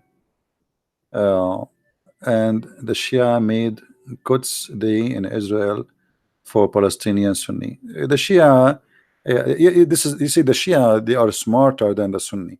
The Shia, they knew how to fool others when it's come to appealing, but in fact the Shia, they don't really want to fight Israel. As an example, you see the Shia Iran using the Shia Hezbollah in Lebanon to fight Israel, but the Shia Iran will never go in war with Israel. Why? So the Persian here, they control the Shia Arab and they use them for their agenda. So the appearance is Shiaism, but in fact it is more than this. It is Iran as Persian expanding the empire again, using Shiaism this time. So they are sending teachers to Africa because of the help of Chavez, as an example, in Venezuela. The Shia now, they have villages of Shia immigrated from Lebanon, from Iran, and they live in Venezuela. They open stores, gas stations. The vice president of Venezuela right now is a member of Hezbollah. So Shia, maybe it is a sect as religion, but it is nothing but a political movement seeking power and control, and they are controlling the drugs industry. Most of the income of Hezbollah is from cocaine and heroin, same as the most income of Taliban, of the Sunni. Most of the income of Afghanistan as Taliban is cocaine and heroin. So they, they have no limitation how far they can go. It's a mafia mentality. They are mafia, but the appearance, they are religion. The appearance, they are decent, to grow beard, And the appearance, they are people who reject violence. But if you go deep, like, there's a guy, his name Imam Tawhidi. I don't know if you heard of him. If you hear this guy, you think that this guy is an angel. But the book he read, claiming that he reject the books which teach violence, he's a hypocrite, he's a liar. Because the Quran teach that, and the Shia books teach that, and the school he graduated from, it teach that. So what this guy is talking about? But the Shia always, they practice taqiyya. It's like their bread and breakfast. Taqiyya, which means to lie for the purpose of your propaganda, your agenda. So he is willing to say anything you like to hear. This is what Shia they do practice. This is why I'm saying they are more successful from the Sunni. The Sunni, they lie, but they cannot beat the Shia in their lies. So Shia, they go far beyond your imagination when they lie. They are willing even to deny their religion just for the sake of their propaganda. It's called taqiyya, and it's lawful for him to do it. So they will say to you anything you like to hear, anything, whatever it is. If you say to them, the sky is yellow, they will say the sky is yellow. Whatever make you happy. It's red, it's red. You are against terrorism, we are against terrorism. But the fact, the first suicide bomber in the Middle East was from Hezbollah, was not a Sunni. This is the truth. The first suicide bomber in the whole Middle East was a Shia from Hezbollah. And after that, all Islamic Sunni, they are copying the Shia. Everything you see around you from terrorism, why after the revolution of Iran, the Muslim Sunni, they start making militant groups? Because they look at the Shia, how they were successful to have their own state. And the Shia, they sponsor other Muslim Sunni to have their own states. So they will not be alone as Islamic State, so they will be target of the whole world. And this is why you see in the beginning, from the beginning, the Shia, they sponsor the Muslims Brotherhood. But then the Muslim Brotherhood, they turn to be, they give more babies like Al-Qaeda and like ISIS. And then ISIS, they cause a problem for the Shia. So look what they do. They sponsor evil, and then evil come back to them. The same as America. America in the beginning, they sponsored the evil of Al-Qaeda, and even Osama bin Laden, he was called in certain time in America as a hero. He's a hero. In New York Times you will see it, the article. The CIA, they go and train them, and they give them weapon, and then Al-Qaeda, they return the favor to America by doing 9/11. So when you sponsor evil, always evil come back to you. And we should learn from history. Otherwise, we are a bunch of fools. Never ever sponsor evil, because it's going to come back to you. With this, I want to say thank you for being here. May the Lord bless you all. And until we see you maybe tomorrow again, Christ is Lord and Islam is false. Thank you very much. Take care.